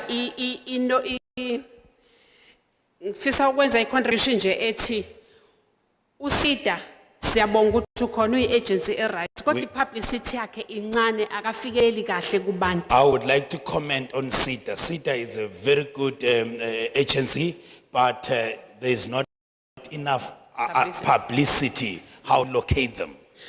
Ngize kusifa engathi i-funding model kaSifa ibisibulala kakhulu. It's extremely difficult to access inama red tapes kakhulu thina abantu abangama small businesses. And the same issue with SIFA. SIFA is very good, but there's so much red tape. It's not easy to access any funding from SIFA. Siyabonga ke ukuthi egcineni ni decide ukwenza i-one stop shop yonke into itholakale kahle ndawonye, which is a good move. Thank you. Ngithina sizokwazi sukela singenela sisukela singenela instead of going to that office usukela uthatha itekisi uye kwelinye futhi, you know, it works Thank in our you favor. so much for the idea for one-stop shop. It saves us from a lot of resources going around from here and there, but you just find all the help in one place. Uma ngabe ke ithi ibill ifuna ukwenza ukuthi ungqongqoshe declare amanye ama practices in relation to small enterprise unfair, sithemba ukuthi ke lento ka indaba ye funding nama red tapes mhlambe izothi uxeka ibonakale favorable to us. As the bill says, it will empower the minister to declare unfair practices. We believe that that will actually protect us and give us and level the fields for us to grow. Ekugcineni ke ngifisa ukusho ukuthi siyayisupporta ibill sengathi ingaqhubeka njengoba iproposiwe In implementwe conclusion, I kahle. say I support the bill. We hope that it gets implemented as proposed. Siyabonga ke. Thank you. Thank you. Next. Landelayo, siyabonga. Sibonge Chair. Thank you, Chair. Igama lami nguPhumlani waGumede. I am Pumlani Kumete. Nginibingelele nana phambili. I greet you all Nomphakathi. in front and the at large. Yes. Ngiqhamuka ngaphansi economic freedom fighters ngaphansi kwesiyingi sase King Cetshwayo. I am from the EFF right here in King Cetshwayo district. Iqembu le EFF King Cetshwayo lingithumela ukuthi ngizokwethula phambi kwekomiti leParliament. The EFF King Cetshwayo sent me to come and submit this before Parliament. Chairperson, the economic freedom fighters support this national small enterprise amendment bill because it seeks to bury red tapes that hinder small businesses from financial support from the departments and all financial sectors. Ngoba ifuna ukugqiba ingcwabe zonke izinqinamba ezivimbela osomabhizinisi abancane ukuthi basimame. To establish a small enterprises development agency that will provide services to that the agencies of the Department of Small Business, SIFA and SEDA have failed to provide. Kube nesikhunga esisha ezosiza osomabhizinisi ngoba sekucacile ukuthi uSEDA noSIFA bayehluleka. And to make the Department of Small Business to directly provide services to small business and other and outsourcing its responsibilities to the so-called entities. Kunokuthi unyango wa small business kube wona ngqo ondene noma obhekelele ukuletha usizo kosomabhizinisi kunokuthi lokho kunikezwe ezinye inkampani ukuthi zikwenze. But Chairperson, note that we totally disagree with the proposed definition of the new Section 3A and amendment of Section 20 that will give the minister responsible for small business development powers to prohibit fair trading and classify micro, small, medium and micro and prohibition of unfair trading enterprises by the law, not an individual called minister, because it can be used against SMMEs that the minister do not want or misuse it to exclude it that the minister dislikes. sivumelane ke kodwa nalengxenye ivinyo othamandla wanike ungqongqoshe noma umphiswa ukuthi athi nakho ongalungile ongamele kwenziwe kosomabhizinisi unikezwe kwamandla kumuntu oyedwa kwenza ukuthi inkampani angayithandi angavumelani nazo ayichithe zingatholi umsebenzi lokho siyakuchitha. We are also supporting the Ombudsman Office, but there must be a tribunal for collecting small business issues and challenges. Siyakusekela futhi ukuthi kube nehhovisi lomvikeli kodwa sithi nalo ihhovisi lomvikeli alibe nesikhungo noma isithangami la okudingidwa khona izindaba ezithinta osomabhizinisi abancane. Chairperson, the government is abusing the taxi industry. Sihlalo asikusho ukuthi uhulumeni njengamanje ubhizi uyabahlukumeza osomatekisi. The government doesn't recognize it as an SMME and doesn't give any kind of support to this successful small business. Uhulumeni akayibheki imboni yosomatekisi njengamabhizinisi abantu amabhizinisi amancane ngakho kwenza ukuthi bangakhona ukuthola usizo noxhaso oluvela kuhulumeni. The government keeps on impounding taxes of our people day in and day out, more especially the racist government of the DA there in Western Cape. Lokho eqhubeke njalo uhulumeni ukutapa amatekisi abantu osomabhizinisi abankakhulukazi kulo business lo uhulumeni wobandlululo olapha eWestern Cape. We submit that the bill also specifically address the aggrieved taxi industry. Siyacela ukuthi ke lo mthetho sivivinyo awuphinde futhi uthinte ngqo aba osomatekisi noma imboni yosomatekisi ecindezelwe kangaka. We also need to clarify the issue of foreign nationals that is misunderstood and is used to divide. Asiphinde futhi sicacise nale yabantu okusibabiza ukuthi abokufika noma bavela kwamanye amazwe ngoba iyasetshenziswa ukwehlukanisa ama-Afrika. Foreign nationals, number one, are also owners and controllers of South African means of production and economy at large. Abantu bangaphandle bayingxenye yomnotho wala eSouth Africa bangabanikazi abanye babo. Those who own Cape Winelands, big wholesale retail like Spar, Pick and Pay, and all markets in South Africa, all foreigners. Oh, Pick and Pay, no Spar. Bonke le nkampani esithenga ukudla ezinkulu nalabo abakhiqiza iwayini Lego Cup bonke abantu abavela ngaphandle. We strongly condemn the selling of expired food that we recently found also in ShopRite, Spar, Pick and Pay, and all other shops. Ukudayiswa kokudla seku expire noma sekuphelelwe isikhathi okutholakala nakhona ko Spar na ko ShopRite. As we embark on the program of exposing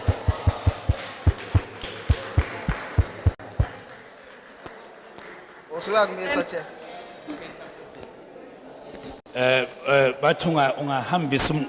gave you 6 minutes. Okay, I know. Thank you. Next.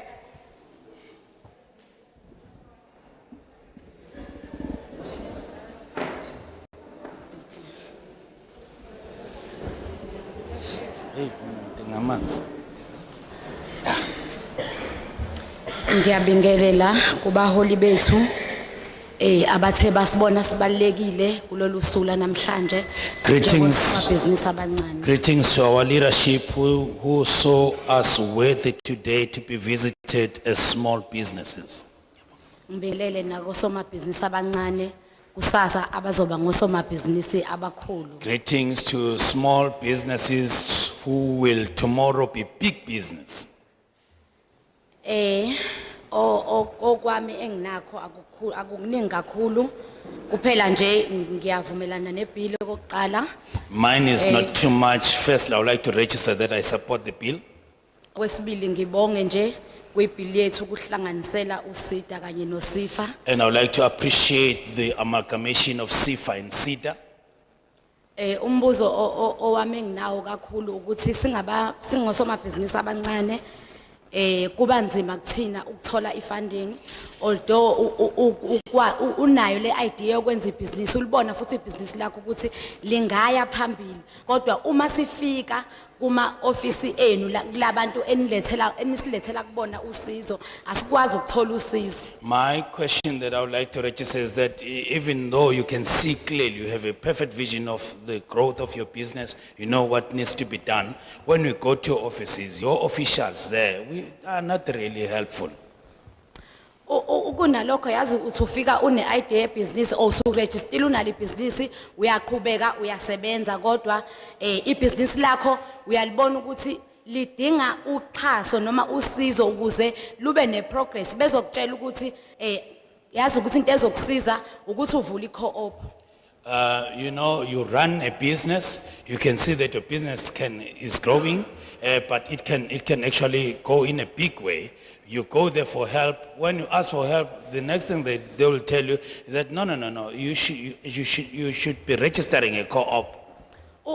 Into esengiyibone kakhulu ngibile kwi-co-op, i-co-op ayikwenzi uzizwe usomabhizinisi kanti simele ukuyimela uyimele ube nebhizinisi lakho. I've been part of a co-op. I know co-op doesn't give you that control and independence where you feel that you are running your business. Ngoba uma unomqondo okuba nebhizinisi usuke wena wedwa wazi ukuthi okay ibhizinisi lami eminyakeni emingaka ngifisa ukulibeka la, then umuntu omunye sethi yenza i-co-op laba abanye ozohlangana nabo abanayo le vision onayo wena ngaleli business lakho, which means angeke lize liye ndawo. Siyacela ke kuyiparliament lethu ukuthi nathi singama personal business ethu sichaseni sisizeni kuloko nisithuthukise ningashonisi le ngoba niya discourage kahle kahle bas discourage masifike ema office ubungasakwazi ukwenza ibhizinisi lakho ngendlela efunayo. My request is that don't push us all to co-ops because not all of us can work with groups because we don't think the same way. When you open a business, you are business minded, you have a clear vision and a forecast of where you want to grow your business. But when you come to your offices, we are all told, go register in a co-op, and to some of us that model is not viable. Okugcina ke ngizocela Nkosi yami lapha ngiyaxolisa ngikhohle ukusho ngisenzeleni enseleni sine mall. I forgot to say I'm from Nseleni and we have a mall there in I've tried a Nseleni. lot ukuthi ngithole indawo yokuthi ngisebenzele ngenza ibakery.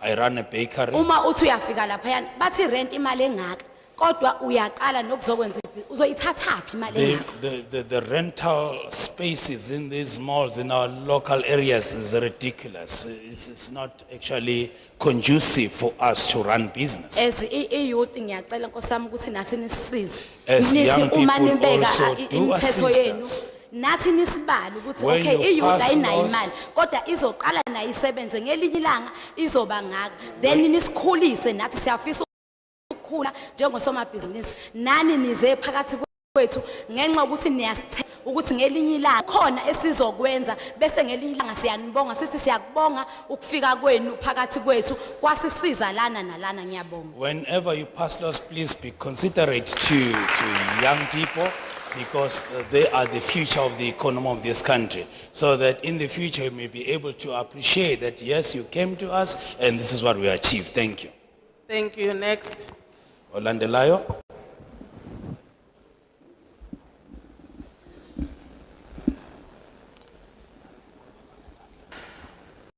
Ngiyanibingelela Greetings. ngibingelela kakhulu iParliament lami. Firstly to my parliament. Ngijabula nje kakhulu ukuthi ngize ngilibone I'm happy to see you ngihlale face to nabo bengizwe face. bengilalele. Oh, that I can sit with you and you listen to me. Igama lami Nelisiwe ngisuka eSkhawini. My name is Nelisiwe Ward 13. from Eskawini, Ward 13. Akukuningi ke kodwa ngijwayele vele kuba mfoshane nje I don't have mangikhuluma. much, I'll be brief, straightforward. Ngumuntu othungayo. I'm a tailor. Ekuthungeni kwami ngithe mangihleli ngibuka abanye omama esinabo ngabona ukuthi umsebenzi awukho. So ngabona kodwa ukuthi ngiyakwazi ukuphila mina kulokho ukuthunga engikuthungayo. I'm a tailor Ngibese and ngiqala ke. I identified some mothers who are unemployed and I saw that I'm self-sustainable with my tailoring business. Then I started. Ngibese ngiqala ngiba nabanye omama engibafundayo ukuthunga. I started teaching other women how to do tailoring. So isicelo mike engisilethela esokuthi ngiyacela ngoba ngibafundisa ngemshini yami eyispele for ukuthi uma kufe lo engisenzayo ngisenzelo so nje abezi kanye kanye bakhetha insuku for ukuthi umshini mhlawumbe u2 bona bayisebenzisa besebenzisa so. My request therefore to you is that I use my spare sewing machines to teach these other women in my community. So they come in different times because I can't train them same time. So bengicela ukulekeleleka ukuthi ngithole imshini. May I be supported with more sewing machines? Uma bengenzeka ke nokunye ngicela ukugcina. Bengicela ukuthola nendawo ebingaba ispace because la engibenzela khona ngibenzela endlini eyayikaleleka ukuthi ngithunga mina ngedwa. I'm training these women in my area in my own space where I was supposed to do my work, tailor work alone. Now bringing other women, there's congestion there. So my request is that you may help us expand, find another suitable place that we can actually empower these other women. Ngiyabonga. Thank you so much. Stella ushoma ukuthi uyawusakela noma uyawuchitha umthetho esivivi. Ngixolisa kakhulu, ngiyawusekela kakhulu.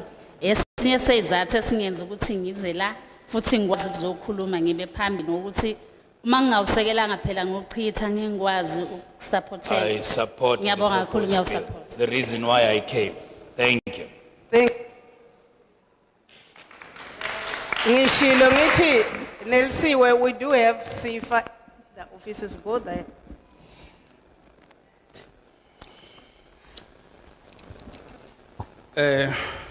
Umuntu aqale ngokubingelela nje iParliament. Greetings to Parliament. Greetings to Chair. Bese ngibingelela osomabhizinisi abakhona la emva kwami. Greetings to all the entrepreneurs in the house. Igama lami nguThulisani ngokwaNtuli Sibongo. Thulisani Ntuli is my name. Ngisuka esikhaleni Eskaleni, what 13? What 18. What 18, sorry. What 18. So okwami akuze kuba kuningi kakhulu ngenhlanhla sebethe kungikhavoza kwethu ade bekhona la. Covered by previous speakers. Kodwa ke engizothanda ukuthinta nje.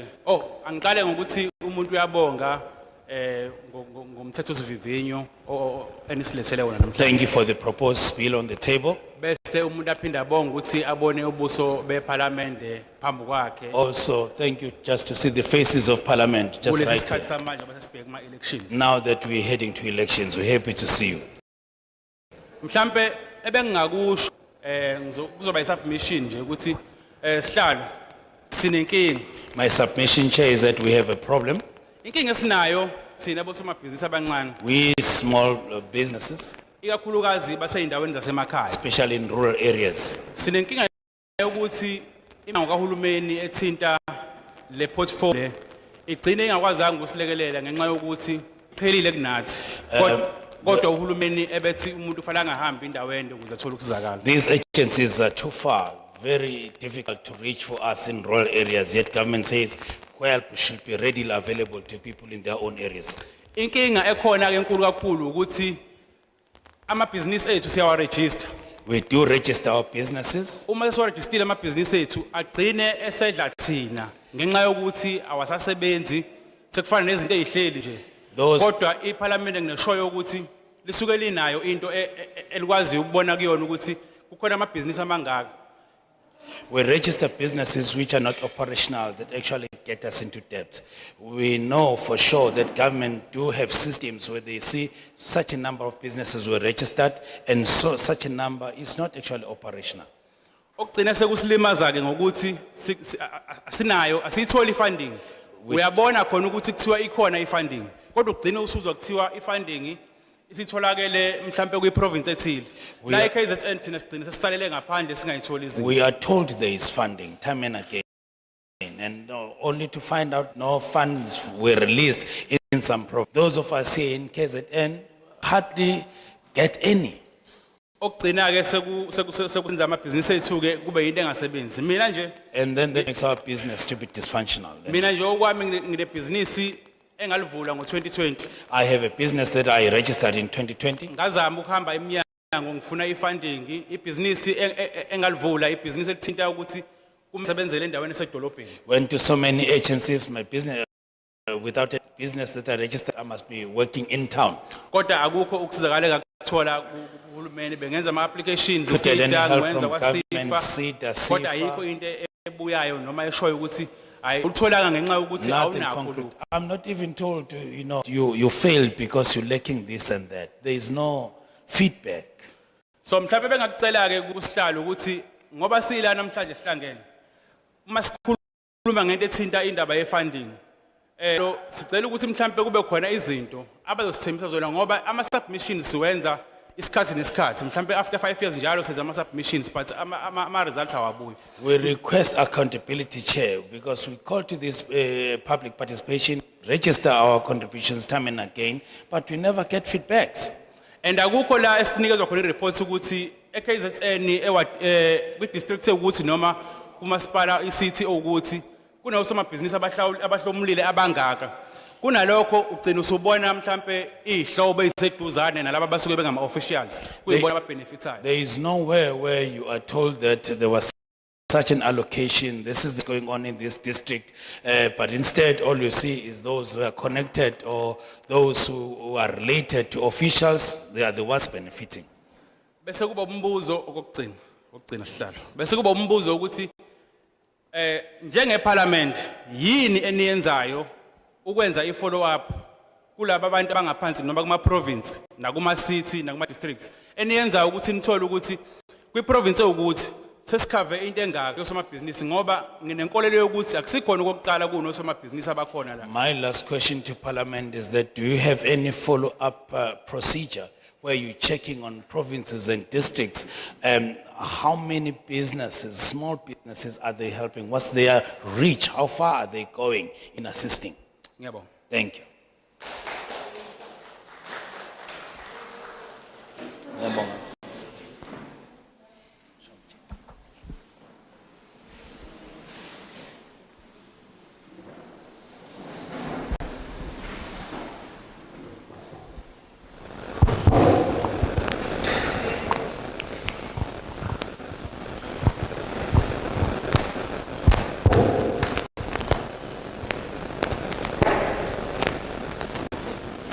Thank you so much.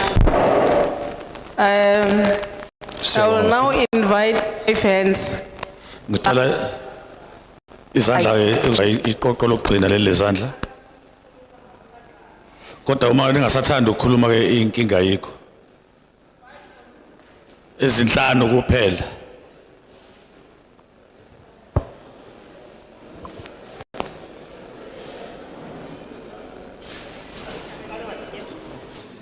Five only.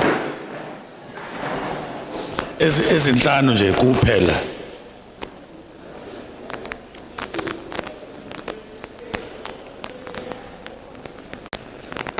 Number one.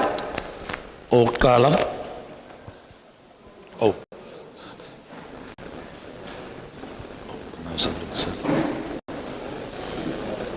Stella Mbobo. May we have the mic, please, sir?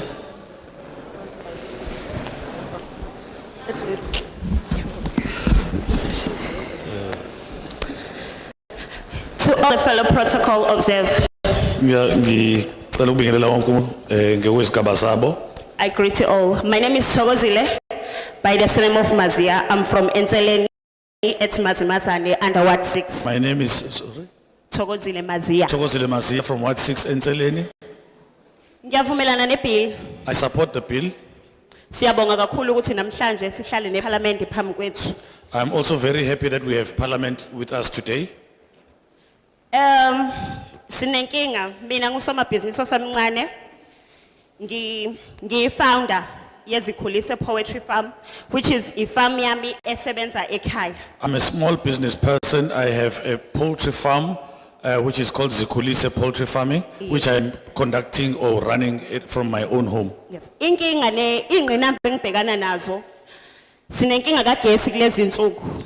Uma ngabe kuhamba ugesi, izinkukhu ziyafa, izinkukhu esikhulisayo zisticke kakhulu kugesi. Ugesi mangabe uhamba kulandela ukuhamba kwamanzi. Our farming is heavily reliant on electricity. The poultry that we produce is reliant on electricity, and so when electricity goes off or it's cut, then our produce also dies. So uma ngabe kwenzeka lokho kuhamba ugesi kuhamba amanzi kuningi ukulahlekelwa okukhona njengosomabhizinisi omncane bengifisa ukuthi uma singathola ama funding sinakwe kakhulu njengosomabhizinisi abasakhulayo. I think also when there is no water and electricity, then it becomes difficult to operate our businesses, and I was hoping that we could be given assistance as young small businesses. Isifiso sami ngelinye ilanga ukuthi ibusiness lami likhule ngikwazi ukugcina ngiqasha abanye abantu abakhona endaweni especially youth since sazi ukuthi i-rate of employment iphansi kakhulu athuba umsebenzi awekho eSouth Africa.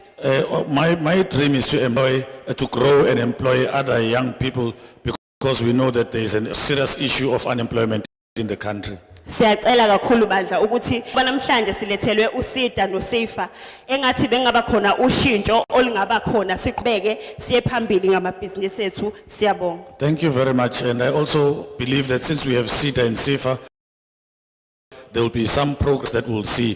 Thank you very much. Thank you. Next.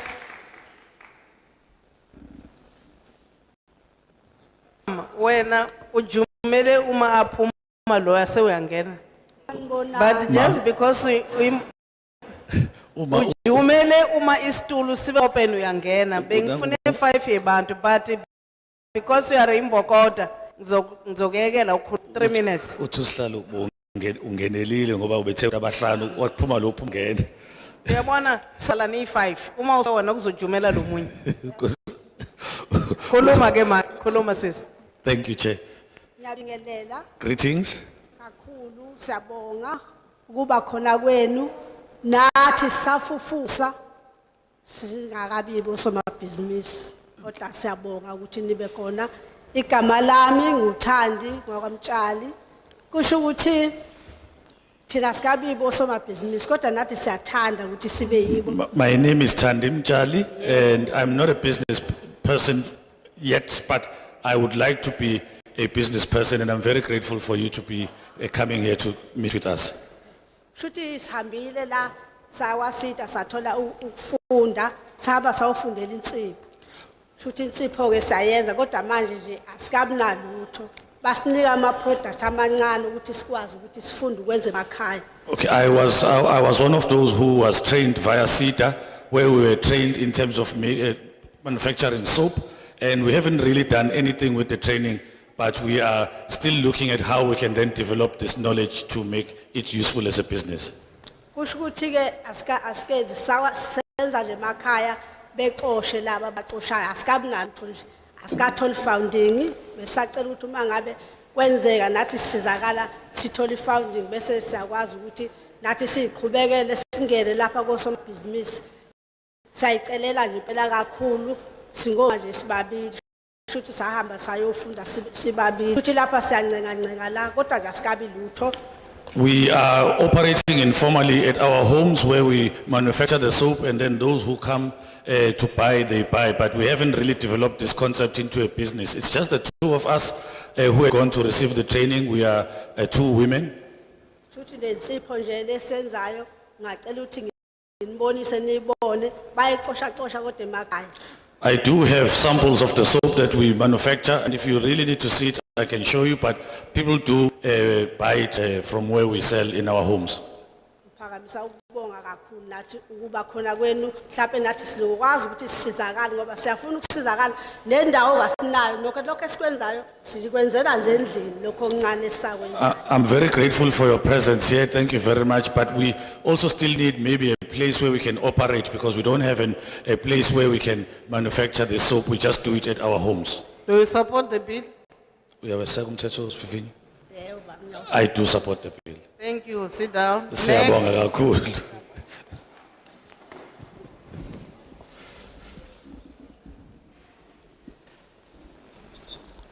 Sondela.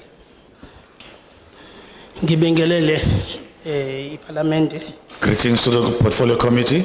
Igama nginguSakhile uNelson wakakhoza. My name is Sakile Nelson Khoza. Ngisuka endaweni yasenseleni.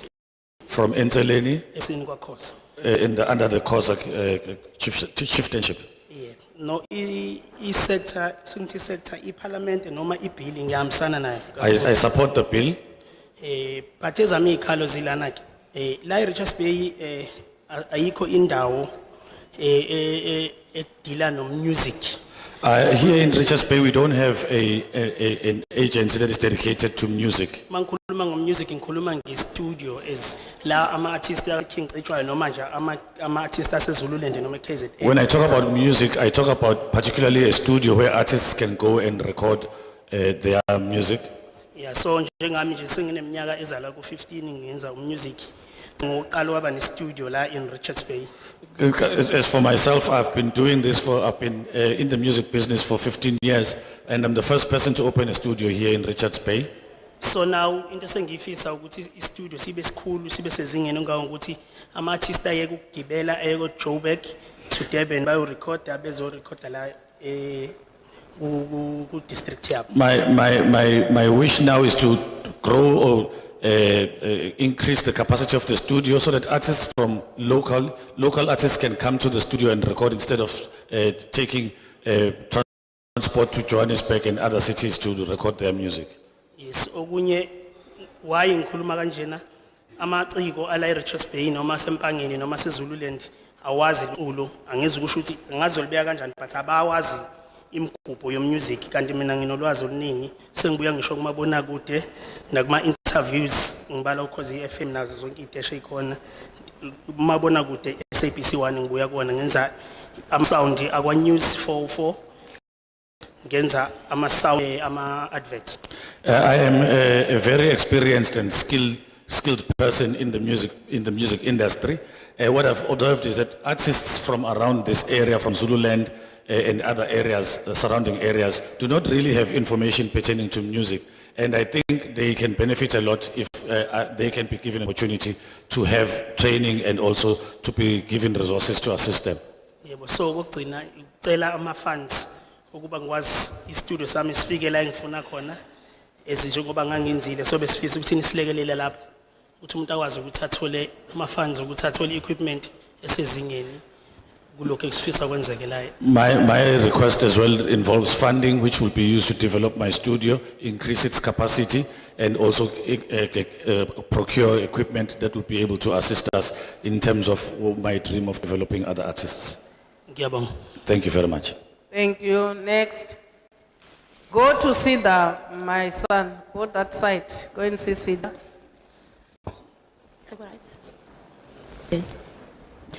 Ngibingelele iParliament lonke. Greetings to the Parliamentary Committee Ngibingelele nosomabhizinisi. and greetings to the business people in the House.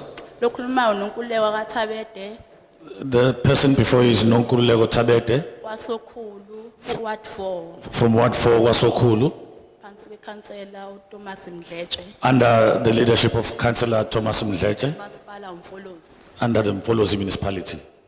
Ngiyavumelana naye nomthetho sivivinyo I support the bill, noma ngawuzanga ngifike late. even though I did not hear much because I came in late. Siyabonga ukuthi sibone iParliament namhlanje. Mina ngeke ngisho ukuthi silibona ngoba sekuzovotwa. I also appreciate the fact that Parliament is here, and I'm not going to say we are seeing Parliament because it's towards elections. Sibonga nje ukuthi basikhumbule. We are just grateful for them to actually remember us. Ngisomabhizinisi omncane mina. I'm a small business person. Okade nje waqala ngezinto ezincane. Kumanje ke sengisebhizinisini lezinkukhu. I'm a small business person who has been in business for quite a while, and I specialize in poultry. Ngilenzele ekhaya ke nje endlini encane. And I run it in my own home in a very small space. Ngizakwazi ukorder noma 40 wamatshwele ngukhulise. I'm still able to at least order 40 of chicks and be raise them. Isicelo sami nesifiso sami ukuthi ibusiness nami likhule ngicele uxhaso ngigcine sengakhelwa mhlambe indlu enkulu ngoba isifiso sami ukuthi uma ibusiness nami lihamba kahle selikhula ngigcine soluxhaso lokuthi ngideliver indlu. My request is that I get assistance so that I can grow my business, and the only way to grow it will be to get a bigger operational space so that I can grow to the level of being a supplier for even bigger retailers. Ngoba uyabona ukuthi lona liyahamba kungukuthi wona amandla enginawo. Because clearly it's progressing very well, but I do not have enough capacity. Sisendaweni ke thina ke ephuwa kakhulu engayitholi nanenchubo. We are in a very poor, impoverished area which does not really get any development. Siyayibona nje beyibonga ngaphandle. Sibonele ukuthi uthi awade sebefikile bezothola uxhaso lwezinkukhu nolwani kodwa thina nje what for yikho into esitholayo kodwa kwamanye amakhansela ke sibona bebonga nathi siyixaya ukuthi mhlawumbe what for awuveli mhlawumbe uyavota wona owakasokhulu. We see other wards getting assistance and they'll be saying they've been assisted, and we'll see people coming to assist them, but we don't get anything in Ward 4, yet we do vote as well. Siyajabula makuthi kuyizele nina lasuma phasi neParliament besicela ukuthi mhlawumbe ningagcina la niwahambele nama-ward ukuze into esiyikhulumayo niyibone. I'm very grateful that you did come here and see us, but I will also urge you to go to the wards then so that you can see what we are talking about for yourself. Ngiyabonga kakhulu. Thank you very much.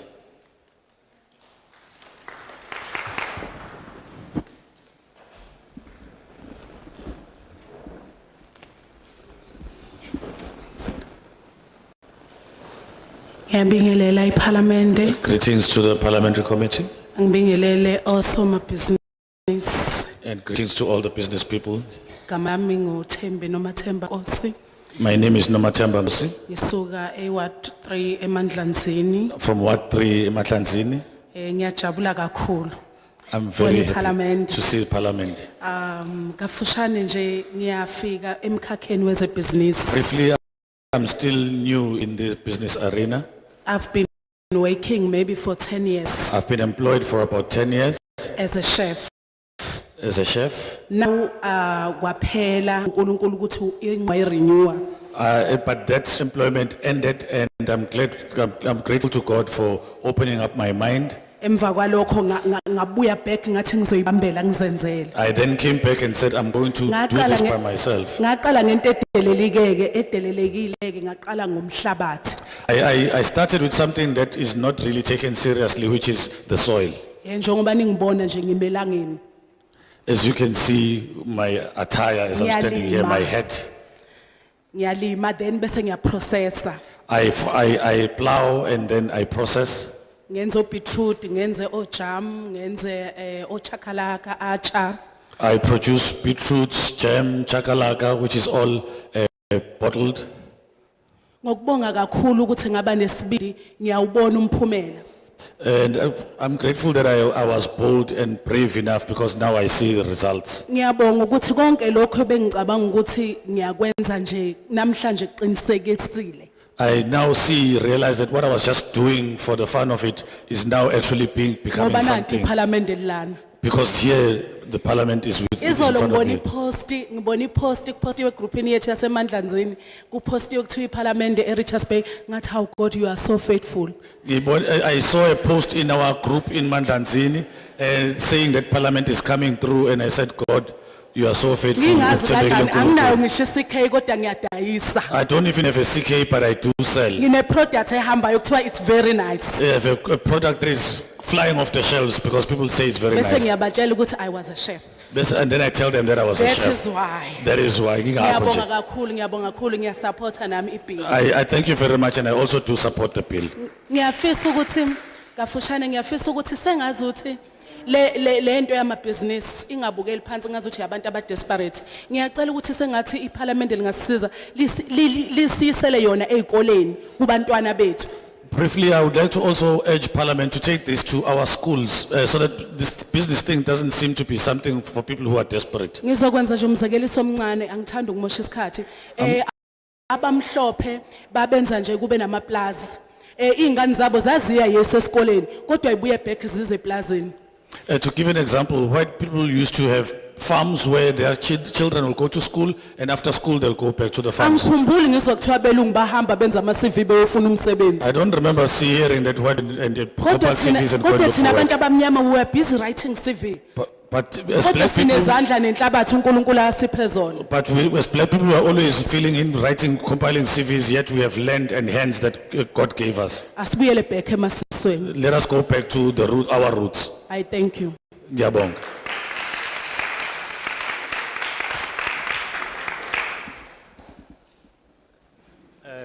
Ngibingelele iParliament ngibingelele nosomabhizinisi. Greetings to the parliamentary committee and to all the business people in the house.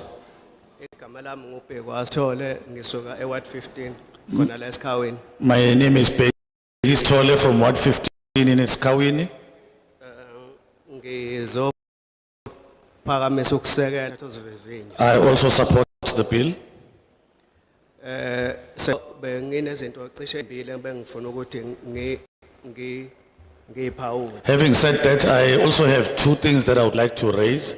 Okokuqala indaba ye-career guidance.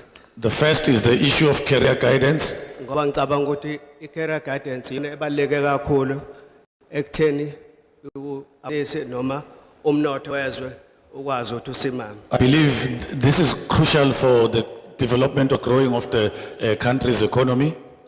Ebengifuna ukubuza ukuthi umnyango lo wezemfundo ngabe le career guidance uyibuka kanjani yona ngoba ngicabanga ukuthi funa ngabe uyayitadisha i-status se-economy utadisha nokuthi yini edinga yizwe bese ubuyela back esikoleni uyo advise ukuthi izona ziphi izifundo futhi ozenziwe ngoba egcineni kugcina kwenza uvucu lwezifundo into useless ingane egcina ehlala emakhaya nama degree. I would like to know if the Department of Basic Education does look at the current, the prevailing conditions in the country in terms of skills, and then they come up with programs that they will introduce in schools to grow those skills that are required by the country in order for the country to grow, or they just keep on feeding schools courses or subjects that are useless, that do not contribute anything meaningfully in terms of growing the country's economy. I will not be long, but I think Parliament understands what I'm trying to say. issue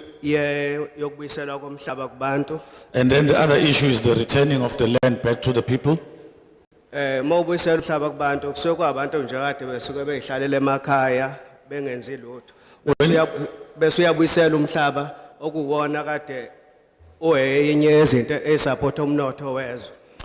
So when you give land back to the people, you'll find you give it back to people who have been sitting at home doing nothing.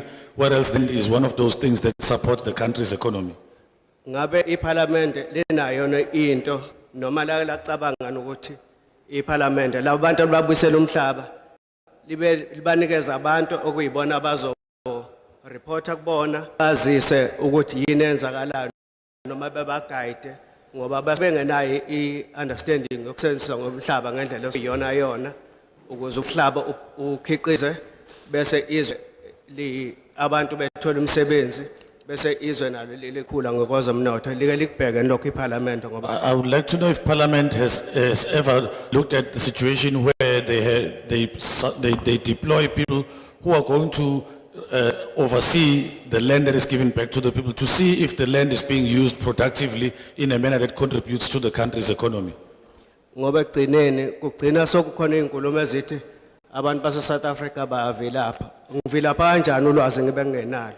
Awungisizi ngani ukuthi ngibe nolwazi? Awusizi ngani mina ukuthi kube khona umuntu onolwazi ozokwazi ukuthi engiguide ngireporte kuyona time kuba khona into engiyenza awukwenzi ngani lokho kumina. Why I'm mentioning this is because when land is not used properly, then it leads to statements that say South Africans are lazy, they don't want to use land. Whereas I cannot be able to use land if I haven't been trained or skilled enough to be able to use the land profitably. Thank you. Time up.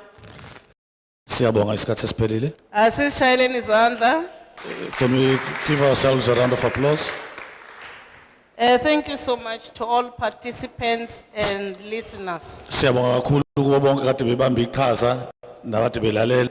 I believe those who make to the podium have done some written submission. Ngikholwa ukuthi laba bangazange bakwazi ukufika lapha babhalile phansi imbono yabo. Sibonge kakhulu As I've said that we are here to listen to you. Njobe ngishilo ke ukuthi silapha sizolalela nina. Akusi imbizo niyaxoxa niyaphendula. We are not departments again what they permit. It's not like an imbizo where you'll say something and then we respond. We are just a portfolio committee. Portfolio committee magqwetha enu we are lawyers. But as a portfolio committee, singabameli benu. We represent you in parliament. Simele nini parliament. We pass the budgets of departments. Ithina ke esigunyaza izabelo zimali zeparlament. And what are the budget? Bese siphinde siyaqapha ukuthi lezi zabelo zimali zisebenza kanjani. Which we call oversight. Esikubiza ngokuthi ke ukubhekelela noma ukuqapha ukusebenza kweparlament. The department quarterly will always come to us and present their progress. Njalo inyanga yathu umnyango yafika kithi uzosibikela ukuthi sekwenzekeni sekwenziweni.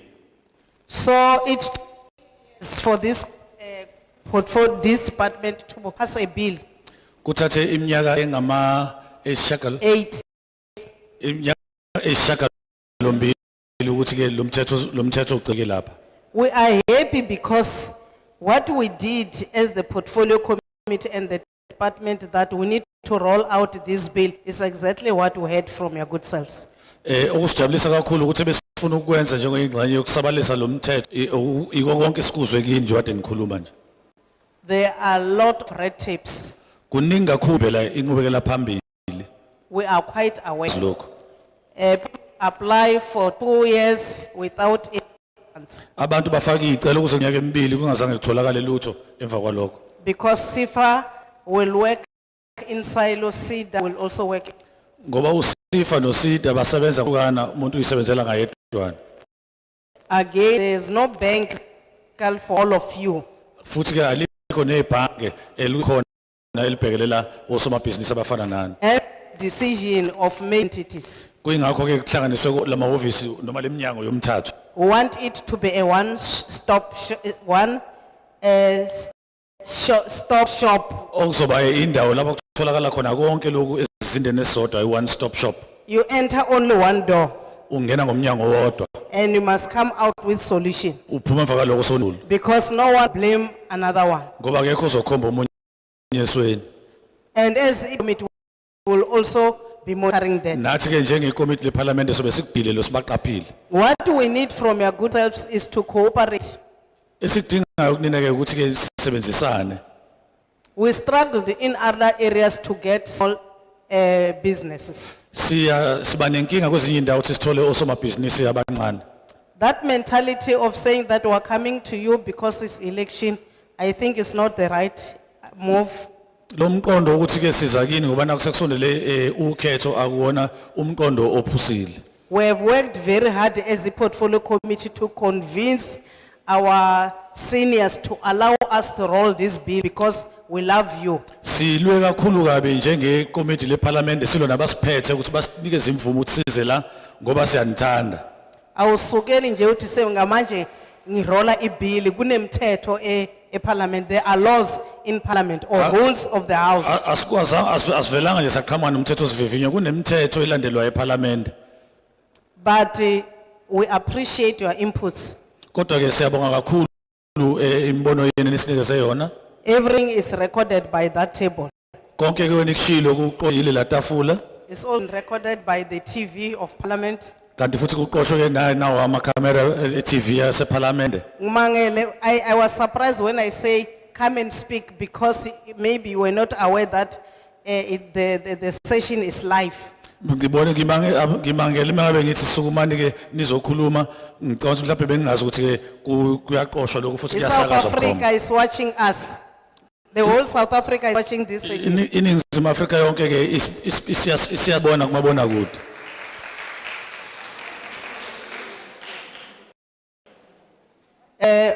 We are promising you as the portfolio committee. Siyanithembisa ke njengekomiti leparlament. Issues of small businesses in our heart regardless of which affiliation ye party. Izindaba ke zosomabhizinisi abancane izinto ezihlizweni noma ezibaleke kakhulu kuthina ngisho ngabe thiwa siphuma kuliphi iqembu lembusazwe. Because poverty doesn't deal with a particular party. ngoba inhlupheko noma ubupha abhekani chazo kuphela It deals with all disadvantaged people, bubhekana nawo wonke umuntu osuke ehluphekile more especially the youth. ikakhulukazi intsha Covered that issue of age limit also a problem in other areas. sitholena nokuthi ke kwezinye indawo le ndaba yokuthi kunqunywe iminyaka ukuthi ibekwa la iyinkinga kakhulu. So you youth, you used to say those gogos and who are in parliament must come back. So now when they talk of age limit to you, you cry. Nibelihlala nithi labo gogo nomkhulu baseParliament efuneka abaphume kodwa ngabe sekukhulunywa ngokunqunywa kweminyaka kini niyakhala futhi. So as a portfolio committee, who are the ones who establish pieces of legislation, we are going to fight for you on issue of age limit. Njenge portfolio committee noma committee leParliament elibhekeleleke imithetho zolwela kulodaba lwenqunywa kweminyaka nokumiswa kweminyaka. Because our understanding, the more you grow, the more responsibility. Ngoba ngokuqonda kwethu ngesikhathi ukhula kuningi usuke sekusemahlombe akho. So you must also tell your counterparts that when they speak of age limit, they must be mindful. Ngakho ke ufuna mangabe nikhuluma nabantu abakhuluma ngale daba leminyaka nawe ufuna abanibani. Because nina sebathi nibadala nina 35 years. Because now they're saying you are old when you are 35 years old. From here, Ukusukela lapha ke we are going to consolidate all your inputs in all the provinces. sizobe sesididiyela sanisa konke enikushilo. But before I conclude, let me address one thing. Ngaphambi kokuthi ke ngivale bengicela ukuthi ngikhulume ngalokho. There is a lady who was speaking with passion on issues of cooperatives. Kunosifazana bekhuluma ngokukhulu ngenkulu intshisekelo ngodaba lwama cooperatives amabhizinisi asebenzisa ukuhlanganyela. When you had my outlining of the premiers, he outlined 3 categories. Ngenkathi ke zakwethu ekhuluma ke ngencazelo ukuthi sikhuluma ngani besikhuluma ngamabhizinisi amancane ubaleke inhlobo ezintathu. Those businesses are not the same. Lezo inhlobo zamabhizinisi ayifani. As the portfolio committee during July were in Germany. Ngontulikazi ke bekade siseJalimane, Germany. The German model is doing cooperatives. eJalimane ke basebenza kakhulu ngalamabhizinisi okuhlanganyela noma ama cooperatives. I think the technicality here in South Africa is for us politicians to educate our society on how to form cooperatives. Ngawuthi inselelo ke la eNingizimu Afrika ukuthi thina njengabantu bombusazwe ufuna sifundise abantu ukuthi lamabhizinisi akhiwe kanjani. When you see our counterpart during apartheid surviving is because they were using the model of cooperative here in South Africa, which we called porasi. Ngenkathi ke uma besibheka ke ukuthi ababesebenza ngapha sikhathi sobandlulo besebenza wona ngale ndlela babesebenza kanjani bebesebenza ngendlela efanayo kodwa bona bephethe bebiza ngokuthi ama corporasi. In Germany the population is 8 million. eJalimane ke kuna izigidi ezingamashumi But unemployment rate is at 3% as I'm speaking. kodwa ukungaqashwa kwabantu ngamaphesenti amathathu. They are using cooperative models. Basebenzisa lolu hlelo lomabhizinisi ayinhlanganisela abantu. We have learned models as the portfolio committee. Sifundeke lezi ndlela zokwenza ibhizinisi njengekomiti la It's leParliament. something which we would like to share with you. Okuyizinto ke sifisa ukuthi sinazise ngazo. And we are encouraging departments now to assist cooperatives rather than stick to individuals. Sigqugquzela neminye iminyango ukuthi ke ikhuthaza abantu bavula ama cooperatives noma balekela ama cooperatives nokuthi balekela umuntu ngayedwa. I can proudly say that the Department of Transport has started the cooperatives. Ngingasho ngithi umnyango ozokuthi uqaleleke wona ukunikeza uxhaso lwezimali kuwona lamabhizinisi akanisa abantu. What is important is to be educated and understand the role of members of cooperatives, because people will used to fight and people will like to form a cooperative being a family. Abantu ke kufanele baleke ukuthi abantu baqonde ukuthi ingabe umuntu nomuntu iliphi iqhaza lakhe kuyona le business. Abantu kade benza phambilini bebevele basuke bewumndeni bavule ibusiness eli cooperative bese beyaxabana.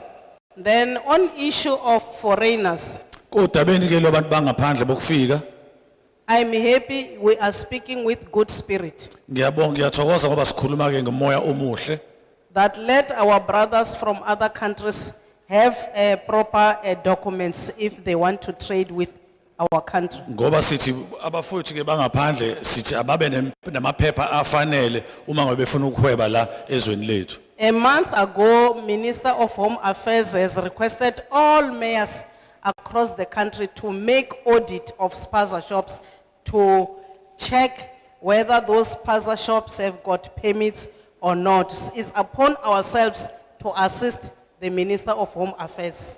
Ungqongqoshe ke weza ngaphakathi noma Home Affairs uwenza isimemezelo sokuthi zonke imeya ezweni lonke kufanele ukuthi zihambe ziyohlola ukuthi ngabe kunama spaza shops noma nama talk shops abangakanani akhona kulezo indawo nabanikazi bawo. He stated it clearly that those who do not have documents will be penalized. Wasebeka ukuthi laba bangenawo amaphepha afanele imvume bazothola isijezi noma bazojeziswa. There is no banana country. Alikho ke izwe liwumasenzele nje. It's only bananas. You can't point a child and a father because they are all equal. Ngakho ke asikwazi ukuthi sibe nesimo la ungakwazi ukuhlukanisa khona umdala nomncane ngoba kuthiwa So siyafana. we'll use laws peacefully with dignity. Ngakho ke sosebenzisa imithetho ngendlela efanele futhi enesizotha. Then you must assist us as government. Ngakho ke nani silekeleleni njengohulumeni. Because those pasta shops, majority of them are in our yards. Ngoba lesi spaza shop zisemagcekeni ethu. So I believe we're taking this in with good spirit. Ngakho ngicela ukuthi sikhuluma ke ngomoya omuhle.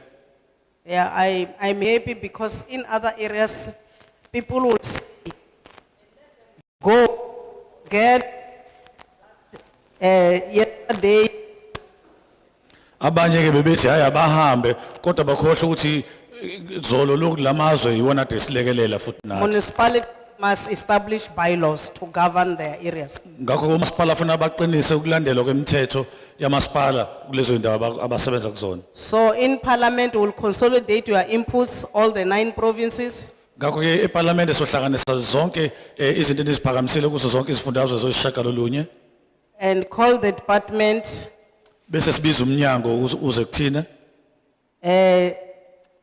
deliberate with the department about your inputs. bese sikhuluma nomnyango ke ngenikushilo Then we'll adopt the report, our report as the portfolio committee, bese siyamukela ke siwambiko njengombiko wekomiti and we'll go and table the report in the house. bese ke siwuthatha lo mbiko siwusa ke kushamthetho From there, we'll take the report to the NCOP. bese siwusa ke kuleli komiti kuthiwa yi-NCOP As I've indicated that we have got 2 houses. njengoba ngishilo kade ngishilo ekuqaleni ukuthi sinezindlu ezimbili The house which passes the bills is the NCOP, not ourselves. indlu ke okuyiyona egunyaza imithetho iyona ke NCOP The NCOP will also take its own roadshow. nayo ke NCOP izoba nendlela yayo noma inqubo ezoyilandela And then they will pass the bill bese ke bewugunyaza umthetho and to the president for signing bese ke umthetho uyiswa kumongameli ukuze awusayine into law. ubese uba umthetho osebenzayo Think ourselves siyazibophezela ke njengekomiti that the bill will be passed before the elections next year. ukuthi lo mthetho sivivinywa uzobe umthetho ungakashayi ukhetho ngonyaka ozayo And we will make inputs are being considered because the issue of distance, I think the problem. We'll try our best that we enhance the DDM model, district development model, yaka president. futhi soqinisekisa ukuthi imbono yenu yonke iyavela kakhulukazi lolu daba lokuqhela kweinsiza kubantu njengoba sosebenzisa lolu hlelo lwe-DDM oluka mongameli. Another thing which is a stumbling block from us as a portfolio committee is the issue of resources. The department is being under-resourced. Enye into ke esikhathaza kakhulu njengoba siyikomiti siphambi kwenu ukuthi umnyango awunazo izinsiza ezifanele. The department is receiving something like 2 billion per year.